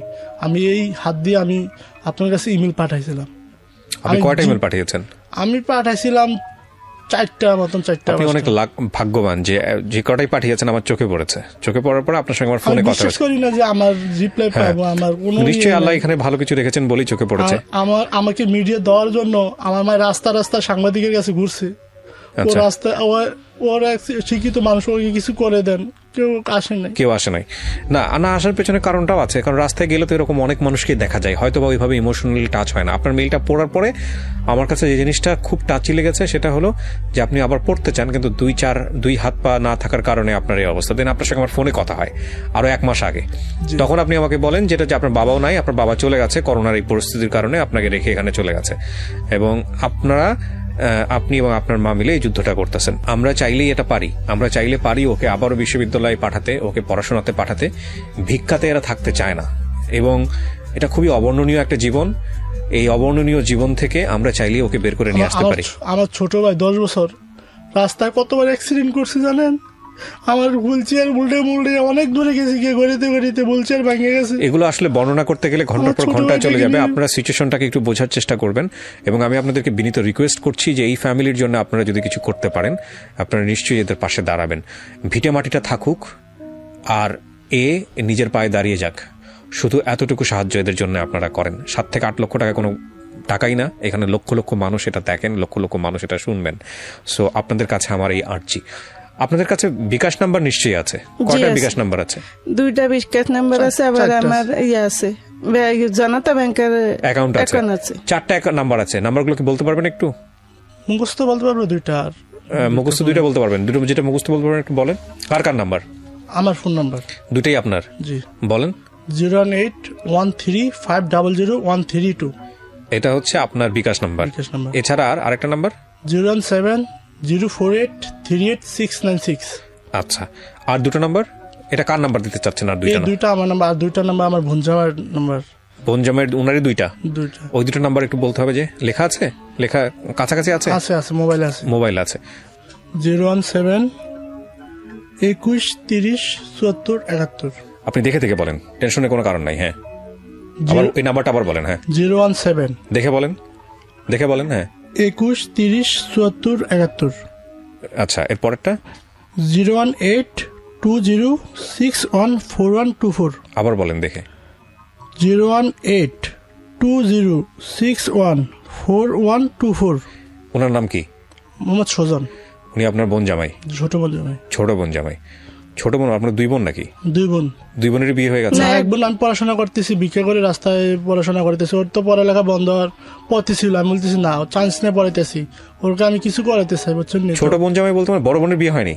না না, আমি আমার শুনি তো এই বড়। ছেলেটা বড়, এরপরে দুটা মেয়ে। তো ছোট বোন জামাই বলতেছেন কেন? আপনার ছোট, সেই কারণে ছোট বোন জামাই। ও আচ্ছা আচ্ছা, ঠিক আছে। তো এই হলো 4টা নাম্বার। এই 4টা নাম্বারে বিকাশ করা আছে। যারা ওনাদেরকে সাহায্য করতে চান এই নাম্বারে সাহায্য পাঠাতে পারেন। আর একটা ব্যাংক অ্যাকাউন্ট দিচ্ছি, যারা দেশের বাইরে থেকে সাহায্য পাঠাতে চান বা দেশের ভেতরে থেকেও পাঠাতে চান, আপনারা এই ব্যাংক অ্যাকাউন্টে ওদের চাইলে আপনারা সাহায্য পাঠাতে পারেন। ব্যাংক অ্যাকাউন্ট নাম্বারটা একটু বলেন। জনতা ব্যাংক, কুমিল্লা বুড়িচং শাখা। জনতা ব্যাংক, কুমিল্লা বুড়িচং শাখা। কি নামে আছে, কার নামে আছে? শাহিনা আক্তার। শাহিনা আক্তার কে? আমার আম্মা। শাহিনা আক্তার না শাহিন আক্তার? কোনটা? শাহিনা আক্তার। নামের বানানটা বলেন, ইংলিশ না বাংলা? SHAHINA না, শাহিনা। শাহিনা। আবার বলেন। হ্যাঁ, SHAHINA। শাহিনা আক্তার। AKTER আক্তার। শাহিনা আক্তার। হ্যাঁ, এবার অ্যাকাউন্ট দিয়ে বলেন। 0185102 018516582। আবার বলেন নাম্বারটা। 0185102341658 এই হচ্ছে ওনাদের জনতা ব্যাংকের নাম্বার। যারা সুইফট কোড বের করতে চান আপনারা একটু গুগল করে নেবেন জনতা ব্যাংকের সুইফট কোড। যারা দেশের বাইরে থেকে পাঠাতে চান একটু সুইফট কোডটা বের করে নিয়ে আপনারা এই নাম্বারে যোগাযোগ করবেন। তো এই হচ্ছে ওনাদের সঙ্গে যোগাযোগ করা বা হেল্প করার নাম্বার। আমি যে নাম্বারগুলো দিলাম এখানে, সেই নাম্বারগুলো কিন্তু সারা দুনিয়ার মানুষ জানবে। এবং আমি সবসময় যেটা বলি আমার অনুষ্ঠানে, এখানে ভালো মন্দ বিভিন্ন ধরনের মানুষ আছে। কেউ ফোন করে আপনাদেরকে প্রতারিত করতে পারে, কেউ ফোন করে সাহায্য করতে পারে, কেউ ফোন করে 2 নাম্বারই করতে পারে। সো এগুলো আপনাদেরকে খেয়াল রাখতে হবে এবং এগুলো নিজ দায়িত্বে এগুলো আপনাদেরকে হ্যান্ডেল করতে হবে। ঠিক আছে, এই বিষয়গুলো মাথায় রাখবেন। কারণ এরকম অনেক খবর আমি পেয়েছি যে অনেক লোক এখানে যারা সাহায্য নিতে আসেন, তারা সাহায্য নেওয়ার পরে অনেক মানুষই তাদেরকে বিভিন্ন রকমের প্রলোভন দেখিয়ে ওখান থেকে আবার টাকা নিয়ে যায়। সো কোনো রকমের এই ধরনের ডিলে জড়াবেন না। ঠিক আছে, আমরা বর্তমানে ঢাকা মোহাম্মদপুর থাকি। ঢাকা মোহাম্মদপুরে থাকেন, টিকাপাড়াতে থাকেন। আর আপনার ফোন নাম্বার তো দেয়াই থাকলো। আপনি মোহাম্মদপুর কাঁচা বাজারে বসেন বোধ হয় না? কৃষি মার্কেটে বসেন, পানির পাম্পের কাছে রেগুলার বসেন। চাইলে আপনাকে ওখান থেকে খুঁজেও বের করতে পারবেন। ও কি আগের থেকে একটু ফ্যাট হয়ে গেছে বসে থাকতে থাকতে? হ্যাঁ, বসে থাকি তো, সারাদিন বসে থাকি। সকাল ফজর নামাজ পড়ে মসজিদে বেরোই আর রাতের 8টা পর্যন্ত বসে থাকি। আচ্ছা, আপনি কি শুধু বসে থাকেন নাকি লোকজনের কাছে? আমি চাই না, আমি সবসময় জিকির করি, আল্লাহর জিকির করি। অনেকে বলতেছে বোবা নাকি, অনেকে অনেক কথা বলে, অনেকে লজ্জা শরমে খুঁজতে চায় না কি কোনোদিন এই ফতে আসিল না, আল্লাহ আনাইছে লাগে কি। ওই দিন মা বলতেছে মাছ খাই না, আমরা প্রায় 2 বছরে 5 দিন মাছ কিনে খাইছি। ওই দিন মা বলতেছে রমজান তো লতি দিয়ে ভাত খাবো, মা বলতেছে। তখন আমার তো আমি কি করবো, মা বলতেছে লতি দিয়ে ভাত খাইবো, মাছ দিয়ে লতি দিয়ে ভাত খাইবো, মা বলতেছে। তখন আমি সকালবেলা ঘুম থেকে ওইটা না খাই নাই, চলে গেছি বাজারে আমার ছোট ভাইকে নিয়ে। যাওয়ার পরে 250 টাকা পাইছি। 250 টাকা পাওয়ার পরে 200 টাকা দিয়ে মাছ কিনছি, আর 40 টাকা দিয়ে লতি কিনছি, আর 10 টাকা ধনির পাতা কিনছি। আসার পরে দুপুরে আসি, সকাল না খেয়ে চলে যাই ঘুম থেকে ওইটা। আসার পরে তারপরে কিনে নিয়ে আসি। আসার পরে মা পাক করছে, পাক করার পরে মা আর আমি একসাথে খাইছি। আর আমি প্রত্যেকদিন ভিক্ষা করে আসার পরে 20 টাকা ব্যাংকে রাখি। আমি একটা মাটির ব্যাংক কিনছি, এই প্রত্যেকদিন আমি নতুন টাকা একটা রাখি। কিন্তু মা বলতে পারবে না আজ পর্যন্ত যে আমি কিসের জন্য এই টাকাটা রাখি। কেন রাখেন?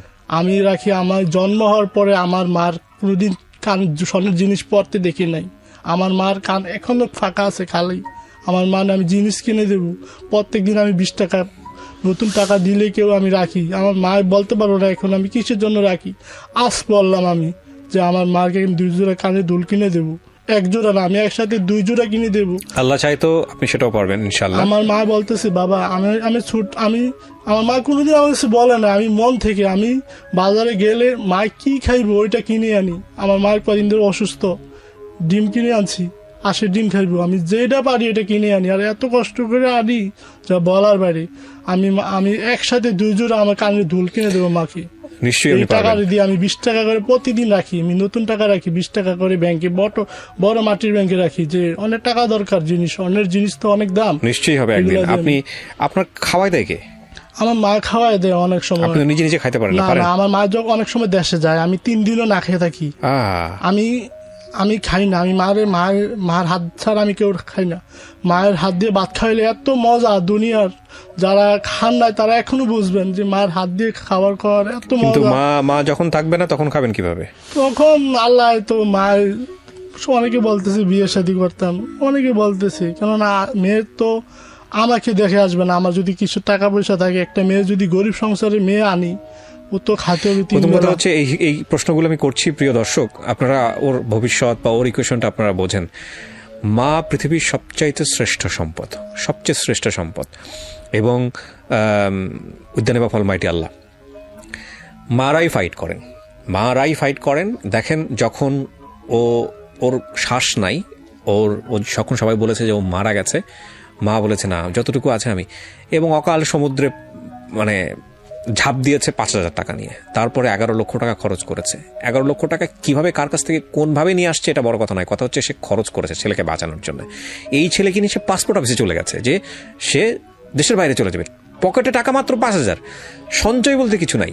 এই হচ্ছে মা। এবং ফাইট সেখানে শেষ হয়নি, সে ফাইট করছে এখনো। সে ভিক্ষার টাকা হলেও এই ভিক্ষাটা এই সন্তানের পাশে থাকে, আরও 3টা সন্তান তার আছে, সেই সন্তানের কথা চিন্তা না করে এই সন্তানকে সে কন্টিনিউয়াসলি সাপোর্ট দিয়ে যাচ্ছে। এই কিছু টাকা 7-8 লাখ টাকা ঢাকা শহরে কারো কোনো টাকাই না, 7-8 লাখ টাকা কারো মাসের খরচ। তো এটা কোনো ব্যাপারই না। এবং যদিও পরিস্থিতি অনেক প্রতিকূলে, তবুও বলবো যে অন্তত এদের ভিটামাটিটা এদের থাকুক এবং এই ছেলেটা পড়াশোনায় আবার ফিরে যাক। এর 2 হাত 2 পা, কৃত্রিম 2 হাত 2 পা, এটার কোনো রকম ব্যবস্থা হোক, এ আবার পড়াশোনায় ফিরে যাক, এর ভবিষ্যৎটা দাঁড়িয়ে যাক। যত মানুষ একে সাহায্য করবেন, যত মানুষের পাশে দাঁড়াবেন, যে পরিমাণ সাহায্য, সেটা খুব ক্ষুদ্র হোক বড় হোক বা যে কারণেই হোক না কেন, এই সাহায্য নিয়ে অন্ততের ভবিষ্যৎটা আমরা তৈরি করে দিই। ও যতদিন পৃথিবীতে বেঁচে থাকবে এটা হবে এক ধরনের সঞ্চয়। যারা সৃষ্টিকর্তাকে বিশ্বাস করেন, যারা ধর্মকে বিশ্বাস করেন, সেই জায়গাটা থেকে এটা সারা জীবনের জন্য ইনভেস্ট। এবং ও যত ভালো কাজ করবে দুনিয়াতে, সবগুলোর আপনি আপনার শেয়ার থাকবে। সেটাই তো বলে আমাদের ধর্ম, তাই না? তো সেই জায়গা থেকে আসেন, আমরা দাঁড়াই। আমার একটু জানার ইচ্ছা যে আপনার এলাকায় যারা গণ্যমান্য ব্যক্তি আছে, চেয়ারম্যান, মেম্বার বা যারা আছেন, তারা কতটুকু আপনার জন্য কি করেছেন?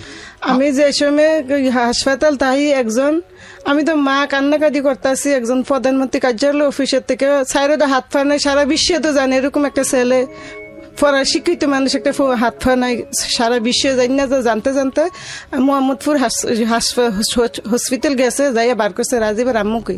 তো নাসারা দেয়া দিছে রাজীবের আম্মু এটা, তো দেয়া দিছে। আমি ছেলেরে জ্বরে বাবা কইয়া ধরছি, ছেলে কয় আমার অফিসেতে ফাড়াইছে, হ্যাঁ একটা শিক্ষিত মানুষ প্রধানমন্ত্রী কার্যালয় অফিসেতে ফাড়াইছে, আমি আমরা কিছু একটা কইরা দেন, হ্যাঁ সুস্থ হয়ে লোক। তো হ্যাঁ আমার ধর মাথা ঠিক আছিল না, হ্যাঁ আমার ফোন নম্বরটা নিছে, হ্যাঁ নিয়ে যন্ত্রণ 5,000 টাকা বেড়ে বিকাশে আসছে। হ্যাঁ ফোন নম্বরটা যদি আমি রাখতাম তো আমি না হ্যাঁ তালাশ করতাম। তো হ্যাঁ তো গেছি গে ফোন নম্বর রাখতাম পারছি না। এরপরে একদিন আমার ছেলের আমার পুত্রারে লইয়া আমি কাজে প্রধানমন্ত্রী 4 নম্বর গেড়িতে ঢুকছি, আমার দেয় না, আমি কান্নাকাটি করতেছি, ছবি ঢেলে আমার কেউ দেয় না। এরপরে এক রুমনি আমার এক লোকে বুয়াইছে, কয় না এটা বসেন, বসিয়া আপনি গল্পটা সব কইছি এরকম, আপনি এমনি আইলে ছেলেরে লিয়া আপনি দেখা করতেন না, হ্যার লগে প্রধানমন্ত্রীর লগে কি আপনি দেখতে পারবেন? আপনার ছেলেরে না ছাড়া আপনি দেশে যাইয়া সুস্থ হইলে আপনার ছেলেরে লইয়া মেম্বার চেয়ারম্যান লইয়া আপনার ব্যক্তি একজন লোক লইয়া আপনি সরাসরি আইয়া লেবেন, আমরা দেখা করাই দিতাম। আমি জানি প্রধানমন্ত্রী কার্যালয়ে 4 নম্বর গাড়িতে ঢুকছি, আমি মেম্বার চেয়ারম্যানের কত ফাও ধরছি, তুই বুঝি 4 নম্বর গাড়িতে ঢুকছি, কেউ বিশ্বাস দেয় না। কত নেতা ফেতারের লগে আমি ঘুরছি, আমি আগারে থাম, আপনারা ফিসে থাকেন, আমি দেখে আইসি, আমি যাই আইসি। কয় না হুদা তুই মিশা কথা কস, আমি কেন আমি মিশা কথা কই না, আমি যাই আইসি, আমার কইছে আপনারা লগে যাইতেন, যায় না কেউ শিকার কেউ আসলে না আমাদের, শুধু আমি ওনাদের কারোরই আমি দোষ দিচ্ছি না এখানে। মূল কথা হচ্ছে যে ওনারা হয়তো ওনাদের জায়গাটায় সত্য, ওনারা বিশ্বাস করতে পারেননি, বিশ্বাস না করাটাই স্বাভাবিক। আমরা প্রথম কথা হচ্ছে কি যে আসলে আমরা যে অবস্থায় থাকি, ধরেন আমি এখন যে কথা বলছি, আমি একটা অবস্থার মধ্যে আছি, আপনারা যারা অনুষ্ঠানটা দেখছেন তারা একটা অবস্থার মধ্যে আছেন। আমরা যখন নিজের অবস্থাকে ভুলে গিয়ে অন্যের অবস্থাকে নিজের মধ্যে ধারণ করতে পারবো, মানে যদি আপনি একবারের জন্য চিন্তা করেন, যারা এই গল্পটা দেখছেন, ওই ছেলেটা, যে ছেলেটা এখানে বসে আছে, কি নাম যেন আপনার? মোহাম্মদ রাজীব হোসেন। রাজীবের জায়গায় আপনি, বা আপনার সবচেয়ে প্রিয় মানুষটা রাজীবের জায়গায়, আপনি যখন ওই জিনিসটা চিন্তা করবেন, তখন আপনি যদি অন্তর থেকে এটা ফিল করতে পারেন, তখন আপনার দ্বারা ভালো কাজ করা সম্ভব, রাজীবের জন্য করা সম্ভব। মানে উনি যাদের কাছে বলেছে তারা হয়তো জিনিসটা অনুভব করতে পারেনি, তাদের সন্তান যদি এরকম কেউ হতো বা তারা যদি ওইভাবে অনুভব করতেন, তাহলে হয়তো বা রাজীবের অবস্থাটা আজকে আরো বেটার হতো। তো যাই হোক, আমরা শুধু বলবো যে আসলে আমরা অন্তর দিয়ে অনুভব করি এবং রাজীবের জন্য আমরা চেষ্টা করি। রাজীব, আপনার শেষ পর্যায়ে কিছু বলার আছে? আমি আর রাস্তা থাকতে চাই না, আমি চাই আবার পড়াশোনা ফিরে যেতে চাই, আবার আগের মতন আমার 2 হাত নাই পা নাই, কি হয়েছে আমিও কিছু করতে চাই, দুনিয়ার মানুষ দেখবে না রাজীব কিছু করতে পারছি। ডেফিনেটলি আমরাও সেটা বিশ্বাস করি রাজীব। আমি একটা লাস্টের দিকে যে কথাটা, যে মানুষটার কথা বলবো, আমি যদ্দূর জানি ওনার নামের উচ্চারণটা এরকম কিনা আই এম নট শিওর, নিক ভয়েসেস অথবা নিক ভুজিসিক, আমি উচ্চারণটা হয়তো পারফেক্টলি করতে পারলাম না, আপনারা ইউটিউবে গিয়ে সার্চ দিলে আপনারা পাবেন। মানে সারা পৃথিবীতে যত ওয়ার্ল্ড নোন মোটিভেশনাল স্পিচ দেন, তার মধ্যে he is the most prominent one. এবং আমি এরকম শুনেছি যে তার একটা লেকচারের জন্যে আপনার টাইম নিতে, মানে শিডিউল নিতে মোটামুটি বছরখানেক আগে তার সঙ্গে যোগাযোগ করতে হয়। তো এই ভদ্রলোক জন্মগতভাবেই হলো আপনার, ওনার পা নাই, হাত নাই, এবং ওনার পায়ের শুধুমাত্র ছোট্ট একটা আঙ্গুলের মতো কিছু একটা আছে, তো উনি জন্মগতভাবেই ওরকম। তো এই ভদ্রলোকের জীবনী দেখে যেটা জানি, যতটুকু শুনেছি, যতটুকু স্টাডি করে, যে উনি একবার সুইসাইড করার প্ল্যান নিয়েছিলেন। তো সুইসাইড করার প্ল্যান থেকে উনি ফিরে আসেন যে আসলে ওনার মতো একজন পৃথিবীতে আছে, বা ওনার মতো পত্রিকায় কোনো একটা নিউজ দেখে। তো তারপরে উনি সারা দুনিয়ার এত বড় মাপের একজন মোটিভেশনাল স্পিকার। ওনার প্রত্যেকটা বক্তব্য যদি আপনারা শোনেন ইউটিউবে, তাহলে দেখবেন যে জীবনটাকে কিভাবে সুন্দর করা যায়। সম্ভবত লাইফ ইজ বিউটিফুল বা কোনো একটা কিছু ফাউন্ডেশনের উনি হচ্ছেন কর্ণধার। তো এই কারণেই কথাটা বলছি যে পরিবেশ যদি তৈরি করে দিতে পারি আমরা, এবং ভেতরের অদম্য ইচ্ছাকে যদি আমরা সাপোর্ট করতে পারি, তাহলে এরকম রাজীব যারা আছেন আমাদের সমাজে, তাদের মধ্য থেকেও এরকম মানুষ করা সম্ভব।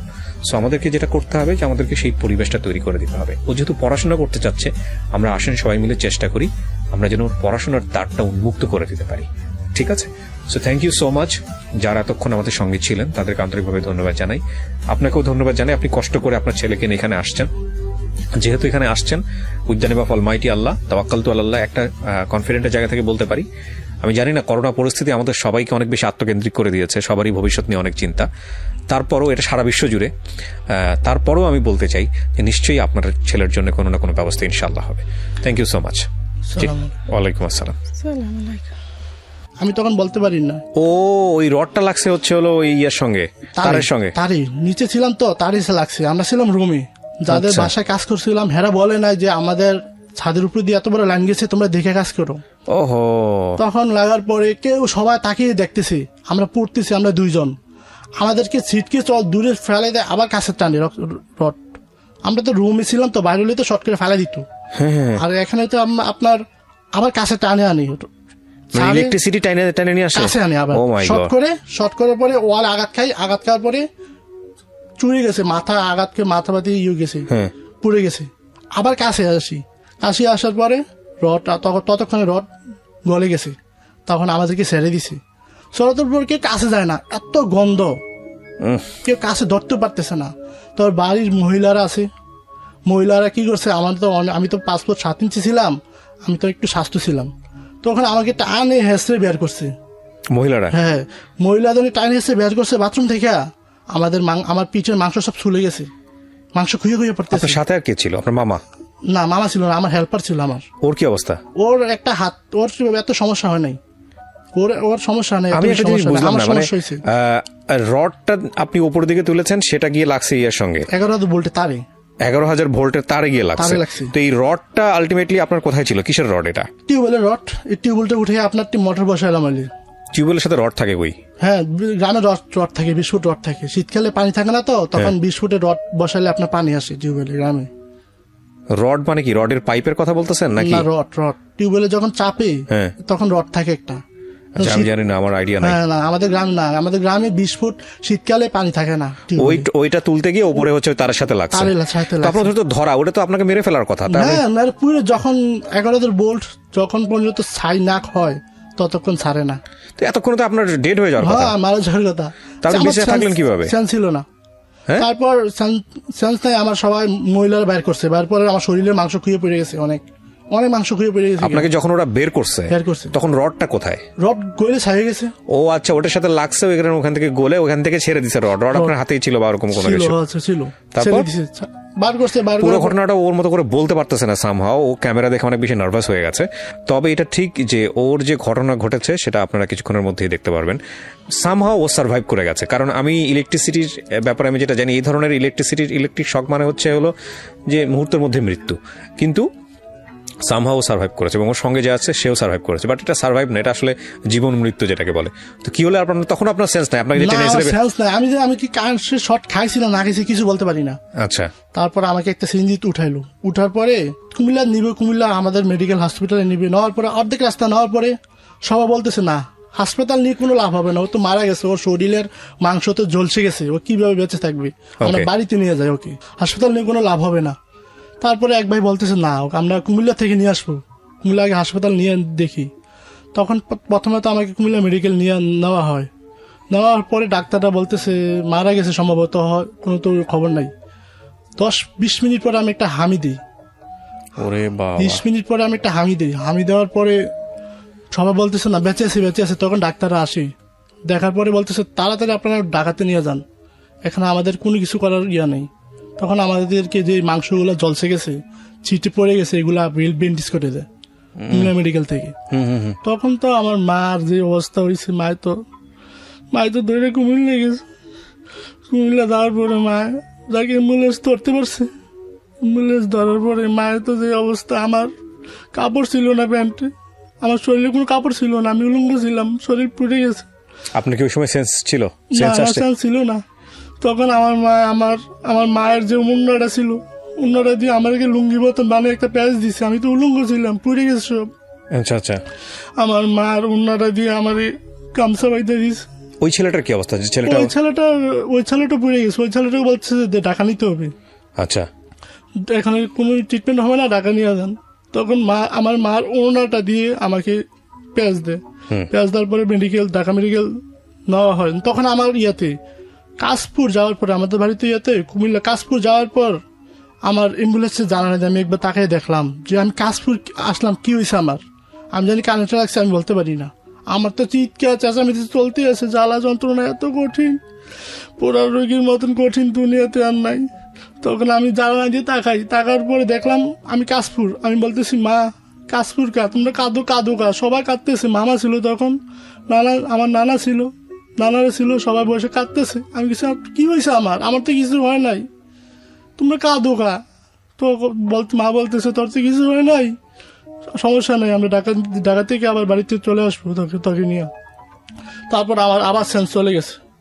সেন্স চলে যাওয়ার পরে ঢাকা মেডিকেলে নিচে নেওয়ার পরে শোয়াতে ডাক্তার বলতেছে ওর 2টা হাত পা কাটতে হবে আজকের মধ্যে যদি বাঁচতে চান তাহলে। তখন তো আমার মার যে অবস্থা হয়েছে, কান্দে আমার মা অনেক কষ্ট করে আমাদের বলছে। আমার মা বেশ হয়ে গেছে, যন্ত্রণ। ডাক্তার বলতেছে আজকেই কাটতে হবে ওর 2 পাটা, 2 হাত 2 পা, তা না হলে মারা যাওয়ার সম্ভাবনা আছে। তখন একদিন ঢাকা মেডিকেল ছিলাম। এগুলো কি আপনি শুনতেছিলেন নাকি পরে আপনার মায়ের কাছ থেকে? আমার মা পরে বললো কি, একদিন ঢাকা, আমি তো সেন্স নাই, আমার সেন্স ছিল না। আমার জানি এত বড় দুর্ঘটনা হয়েছে, তাও আমি বলতে পারি না। আমি কিছু কথা বলতে পারি, কিন্তু আমার জানি শরীর জ্বলছে গেছে, যন্ত্রণা এত বেশি ছিল, শুধু আমার যন্ত্রণা হইতেছে, মানে আমার হাতের মূল খেয়াল নাই, পায়ের দিকে কোনো খেয়াল নাই, যে আমার 2টা হাত পা পুড়ে গেছে, মাথা পড়ে গেছে, ওইদিকে আমার খেয়াল নাই। আমি চিৎকার চেঁচামেচি করতেছি যে আমার চাকরিতে যাইতে হবে, ফেব্রুয়ারি মাসে আমার দুর্ঘটনা, মার্চ মাসে আমার চাকরিতে যাইতে হবে, মা আমরা তো চাকরিতে যাইতে হইব। তখন মামা বলতেছে, আরে বাগিনা তোর কিছু হয় নাই, শুধু একটা আঙ্গুল কাটলে চলবে, সমস্যা নাই, তুই চাকরিতে যেতে পারবি। আমি কাঁদতেছি। তখন মা বলতেছে, না ঢাকা মেডিকেলে ওর চিকিৎসা হইব না। যে অবস্থা, অনেক পোড়া রোগী আসতেই আছে। আপনার পোড়া রোগী শীতকালে বেশি থাকে। শীতকালে বাংলাদেশের ভিত্তিতে অনেক দুর্ঘটনা হয়, শীতকালে পোড়া রোগীর পরিসংখ্যান অনেক বেশি। ঢাকা মেডিকেলে আসতে তখন মায় তো অনেক চিৎকার চেঁচামেচি করতেছে, না আমার ছেলেকে আমি ঢাকা মেডিকেল রাখবো না, আমি অন্য হাসপাতালে নিয়ে যাবো, কামরাঙ্গা আমার দেশের বাইরে নিয়ে যাব। আমাদের ঘরে তখন 10,000 টাকা ছিল। এই 10,000 টাকা নিয়ে মা চলে আসে ঢাকাতে। তখন 10,000 নিয়ে আসে। তারপরে আমার মা অনেক চিল্লাচিল্লি করে। আমার মা আমাকে হাতে নিয়ে নিজে বের হয়ে গেছে হসপিটাল থেকে, নিজে স্ট্রেচার চালিয়ে। আমার মায়ের বলতেছে, না আমি ঢাকা মেডিকেল রাখবো না, আমি ঢাকা শহরের যত হাসপাতাল আছে আমি দাঁড়ে ঘুরবো, প্রাইভেট মেডিকেল আছে আমি দাঁড়ে ঘুরবো, আমার ছেলেকে বাঁচান। তখন আপনার মা কি চাচ্ছিল আপনার হাত পা যাতে না কাটা হয়? আমার মা চাইতেছে না, হাত পা কাটতে দেবো না, আমি ঢাকা শহরে ঘুরবো, ওকে নিয়ে মেডিকেল ঘুরবো, দেখবো কোন মেডিকেল ওকে রাখে। তখন আমার মা আমাকে ঢাকা মেডিকেল থেকে বের করে নিয়ে আসার পরে ডাক্তারও তো দিতে চাইতেছে না। ডাক্তার না, এখানে ট্রিটমেন্ট করান, এখানে ভালো হয়ে যাবে। না, আমার মা বলতেছে আমি হাত পা কাটতে দেবো না। তখন আমাকে নিয়ে আসে বনানীতে এক হসপিটালে নিয়ে আসার পরে ডাক্তার দেখে ওকে বলতেছে, না ওর এখানে চিকিৎসা হবে না, আপনারা অন্য হসপিটালে নিয়ে যান। তখন তো আমার মার অবস্থা, আমার মাই ছিল শুধু আমার জন্য বাঁচতে হবে, ওর 2 পা কাটতে দিব না, আমার মা 2 হাত পা কাটতে দিব না, ওর চিকিৎসা যে জায়গায় যেখানে তো করা দরকার করবো চিকিৎসা। তখন ঢাকা মেডিকেল থেকে বনানীতে নিয়ে আসার পরে বনানী থেকে আবার চিকিৎসা হবে না, ওরা বলতেছে অন্য হসপিটালে নিয়ে যান। বনানী থেকে আমাকে মোহাম্মদপুর সিটি হসপিটালে নেওয়া হয়। তখন আমি বলতে পারি না, 2 দিন হয়ে গেছে, এর মধ্যে 2 দিন হয়ে গেছে। তখন আমি বলতে পারি না যে আমার 2টা হাত নাই, পা পড়ে গেছে, 2টা হাত পড়ে গেছে, পা পড়ে গেছে, আমার মাথা পড়ে গেছে। তখন আমার সেন্স নাই। মোহাম্মদপুর সিটি হসপিটালে নেওয়া হয় বলতেছে, এরপরে বলতেছে ডাক্তাররা বলতেছে ওকে যদি বাঁচাতে হয় তাহলে ওর 2টা হাত পা কাটতে হবে, আজকের মধ্যে কাটতে হবে, আপনারা এত দেরি করলেন কা? তারপরে আমার মা বলতেছে না আপনারা এখানে রাখেন, আমরা 2 দিন রাখি এখানে, আমরা হাত পা কাটবো না, আমরা দেশের বাড়ি নিয়ে যাবো কি। মা বলতেছে আমার নামে আমার বসত বিটা, আমি এটা বিক্রি করে দেবো ওর জন্য, তবুও আমি ওর 2 হাত পা কাটতে দেবো না। তারপরে আমার সেন্স চলে আসে, সেন্স চলে আসার পরে ডাক্তাররা বলতেছে তোমার তো একটু শিক্ষা দিকে আছে, তুমি বুঝবা যে তোমার ট্রিটমেন্টটা কিভাবে হলে কিভাবে হয়। আমরা তো বাইরে ঘুরে ঘুরি করি তো অনেক, কিন্তু তোমাকে বাইরে নিয়েও চিকিৎসা 2 হাত পা বাঁচাতে পারবো না, কোথাও যে জায়গা নাও। তখন আবার আমার মা আমাকে নিয়ে আসে ইয়াতে পাসপোর্ট অফিসে, ওকে দেশের বাড়ি নিয়ে যাব, আবার নিয়ে আসে পাসপোর্ট অফিসে। এই 2 হাত পা এরকম ক্ষত অবস্থায় আপনাকে পাসপোর্ট অফিসে নিয়ে আসছে? হ্যাঁ, পাসপোর্ট অফিসে নিয়ে আসে। আমার মুখে ছিল নল পরে আমার একটু সেন্স আসে, তখন আমার পাসপোর্টের আমার ছবিটা উঠায়। ওই অবস্থায় পুরো অবস্থা নিয়ে এসে ইয়াতে। আপনার মার সাথে কে ছিল? আর আমার মার সাথে আমার মামা ছিল, আমার নানা ছিল, 2-3 জন নানা ছিল, তো ও নানারা ছিল। প্রিয় দর্শক এবং শ্রোতা, এই জায়গাটায় আমার কাছে মনে হচ্ছে যে ওর মাকে এখানে নিয়ে আসাটা খুব জরুরি, কারণ গল্পটা আসলে ওর মার কাছ থেকে শোনা উচিত, কারণ ওর মা কি ফাইট করেছে ওর জন্য, এর পরবর্তীতে কি হয় না হয় সেগুলো ওর কাছ থেকে আমরা শুনবো। এবং আপনাদেরকে আমরা দেখিয়েছি যে ওর 2 হাত পা শেষ পর্যন্ত রক্ষা করা যায়নি, আপনারা অলরেডি ভিডিওতে দেখে ফেলেছেন। তো আন্টি, আপনি একটু বলেন তো আমাকে যে আপনার এই ছেলেকে আপনি যখন পেলেন, মানে এরকম কারেন্টে শক লাগা অবস্থায়, এরপরে তো আপনি ওনাকে নিয়ে ঢাকায় আসলেন। গল্পটা যেখানে ছিল যে ওকে নিয়ে আপনি, ওর যখন হাত কাটার কথা হচ্ছে, পা কাটার কথা হচ্ছে, তখন আপনি রাজি হচ্ছেন না? জি না। আচ্ছা, তো তারপরে আপনার এই অবস্থায় ছেলেকে নিয়ে পাসপোর্ট অফিসে গিয়েছিলেন? জি। কি হয়েছে একটু বলেন তো আমাকে একটু।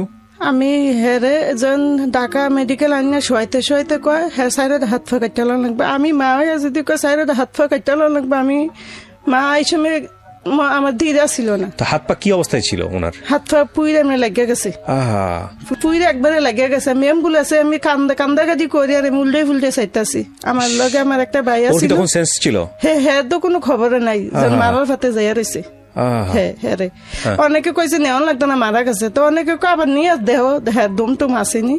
এরপরে ঢাকা মেডিকেল আনছি, আন্না সাথে সাথে আমার এক ভাইয়া ছিল, আমার 2টা কাকা ছিল লগে, হেরা আমার লগে আইসে। হেরো দিনটার সারা রাত সারাদিন রয়েছে। আন্না শোয়াইতে সারে হাত পা কাটতে লাগবো।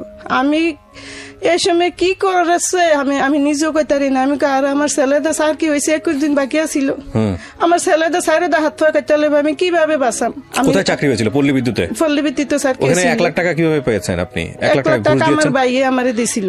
বিদেশ থাকে যে? হ্যাঁ, বিদেশ থাকে জানি। আমার দিছে আফার নেন চাকরি হইলে আপনারা দিয়ে পরে দিয়ে দিন, হেরে নিয়ে জমা দেন। আচ্ছা, তারপর 1 লাখ টাকা দিছিল। আচ্ছা, তারপর এরপরে 21 দিন বাকি আছিল, আর হেডি পরে দিলাম হইলে আমার এক আত্মীয়র কাছে দিছি।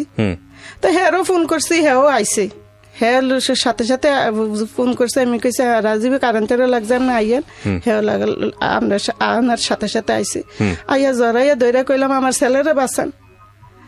হাত পা কাটা লইলে আমি এই ছেলে ধরিলে আমি কি করাম, কিভাবে বাঁচাম? তারপরে আমি রাত্রে রয়েছি, সকালে কই আমি আনো রাখতাম না। আমি বাড়ি নিলে আমার ছেলের হাত পা রাখতাম পারিনি।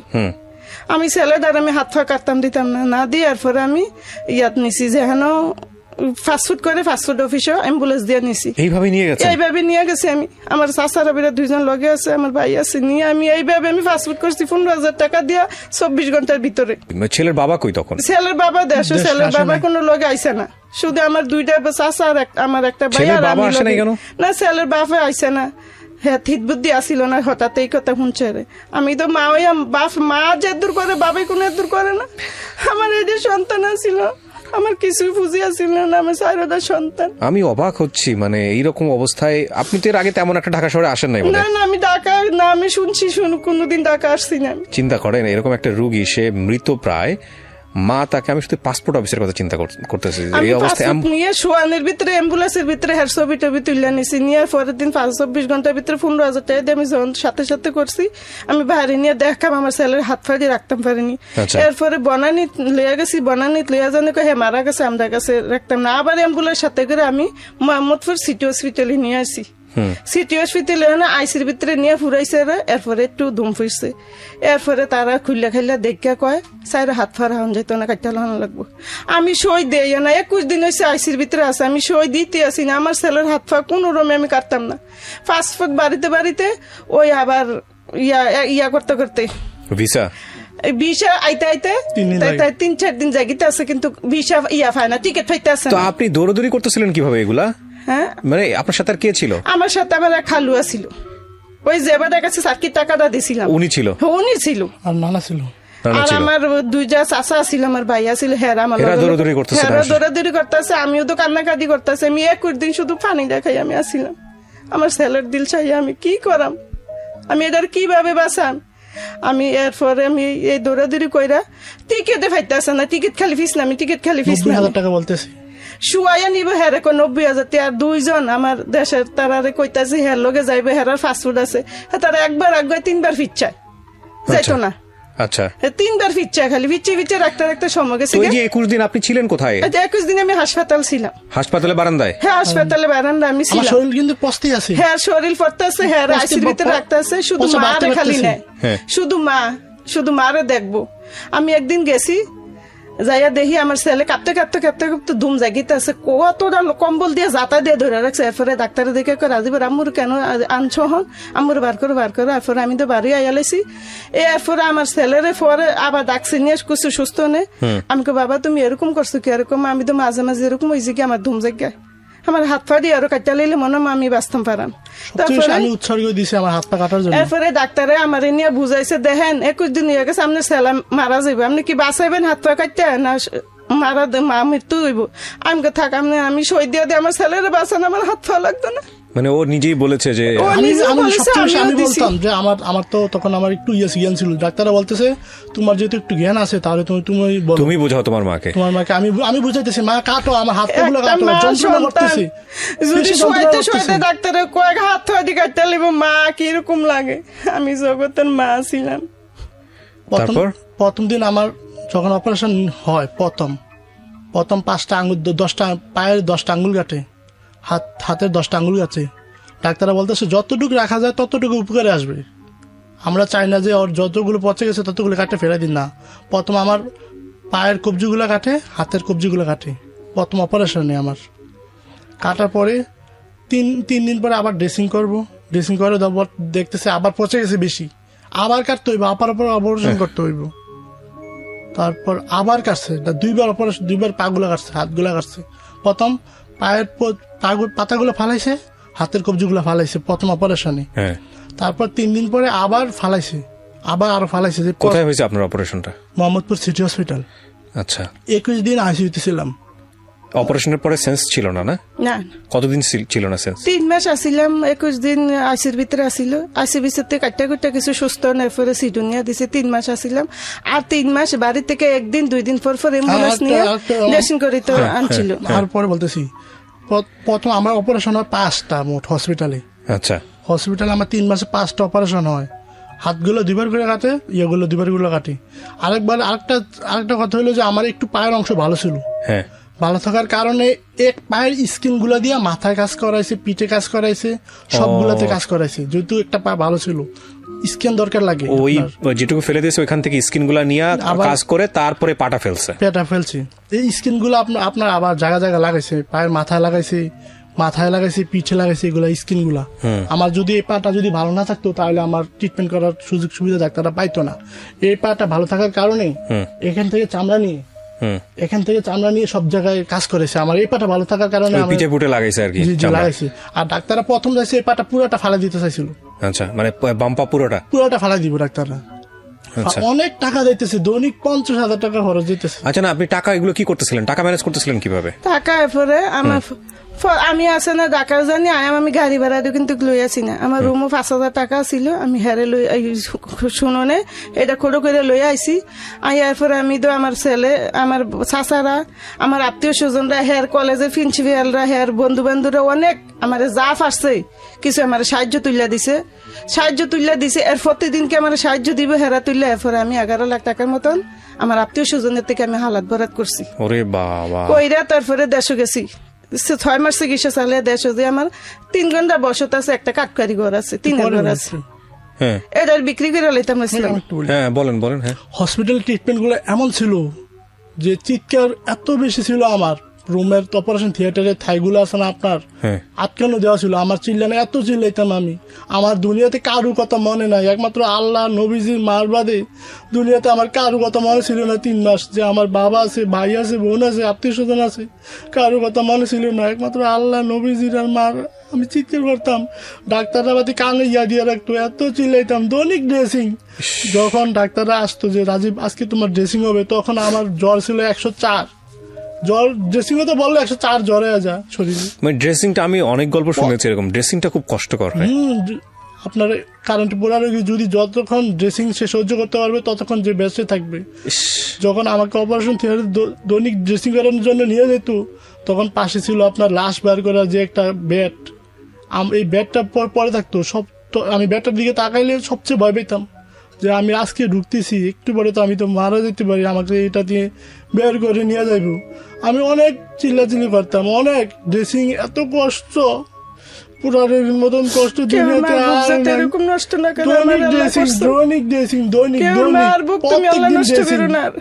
ড্রেসিং কি হইতো জানেন? কেসিতে কাঁচা মাংস কাটে ফেলে দিত, যতটুকু কষ্ট। আজকে একটু ভালো ছিল, কালকে আবার পছন্দ ধরতো, আবার কাছে তরতাজা মাংস কাটে ফেলে দিত। এগুলো অ্যানেস্থেসিয়া দিত না যাতে করে আপনার কোনো প্রকার ইয়ে না? না ডাক্তার, আমি বলছিলাম স্যার আমার অজ্ঞান করান, ডাক্তার বলতেছে একটা অজ্ঞান করালে তোমার 5,000 টাকা লাগবে।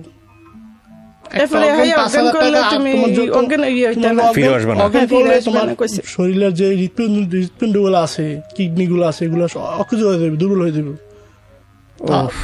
তারপরে আমার যখন পা গুলা কাটে তখন আমি সুস্থ ছিলাম, সেন্স ছিল, আমি বসে রয়েছি। বসে থাকার পরে আমার পা গুলা কাটতেছে, আমি দেখতেছি। তখন তো আপনাকে অবশ করে নিয়েছে? না, আমার দ্বিতীয়বার যখন পা গুলা কাটে, হাত গুলা কাটে, তখন অবশ করে নেই। আমার শুরু বুকটা, আমার এগুলা হাত পা গুলো অবশ করছে, এরপরে আর অবশ করে নেই। দ্বিতীয়বার যখন আপনার চোখের সামনে কেটেছে? হ্যাঁ, আমি বসে রয়েছি, কাটতেছি। আপনার ডাক্তারদের হাতে এত রক্ত লাগা থাকতো, একটা গরু জবালি যত রক্ত থাকতো একটা হাতে, যে কি কোবাইতেছে, এই করতেছে, এই করতেছে, হাড্ডি কোবাইতেছি। তখন আমি দেখতেছি, তখন আল্লাহ আল্লাহ করতেছি। 5 জন ডাক্তার ছিল, 5টা অপারেশন করছে আমার হসপিটালে। একটা মুহূর্তের ভুল, একটা মোমেন্টের ভুল। আপনি যখন ওই ইলেকট্রিসিটি কাজটা করতেছিলেন তখন আপনি জানেন না যে ওপরে একটা এরকম তার ছিল? ছিলাম তখন রুমে, যাদের বাড়িতে কাজ করছিলাম হ্যাঁ বলে না যে আমাদের বাড়ির উপরে দিয়ে এত বড় লাইন গেছে, তোমার রুমে থাকলে তো রুমের ছাদ থাকার কথা। ফুটা ছিল রড বার করার জন্য, ওই ফুটা দিয়ে আপনি, আহা কি ভয়ঙ্কর, কি ভয়ঙ্কর। আচ্ছা, তারপরে কি হলো আন্টি? আপনি টাকাগুলো কিভাবে কি করলেন শুনুন, বলেন একটু। তারপর এরপরে টাকাগুলো আমার আত্মীয় স্বজনের আমি 11 লক্ষ টাকা ঋণ করেছেন? হ্যাঁ করেছি। কইরা এরপরে হ্যারে লইয়া বাড়ির যেতে আমি আমার দ্বার আশা ভরসা শেষ। একটা কথা বলি, যখন আমি 3 মাস পরে হসপিটাল থেকে বাড়িতে যাই, 1 দিন 2 দিন পর আবার ডাকাতে আসতে হতো, অ্যাম্বুলেন্স ভাড়া নিয়ে 7,000 টাকা অ্যাম্বুলেন্স ভাড়া। আমার ড্রেসিং গুলো কুমিল্লা করতে দেয় ডাক্তাররা, ডাকাতে আসতে হবে দৈনিক। 1 দিন পর ডাকাতে আসতাম, 1 দিন 2 দিন পর ডাকাতে আসতাম।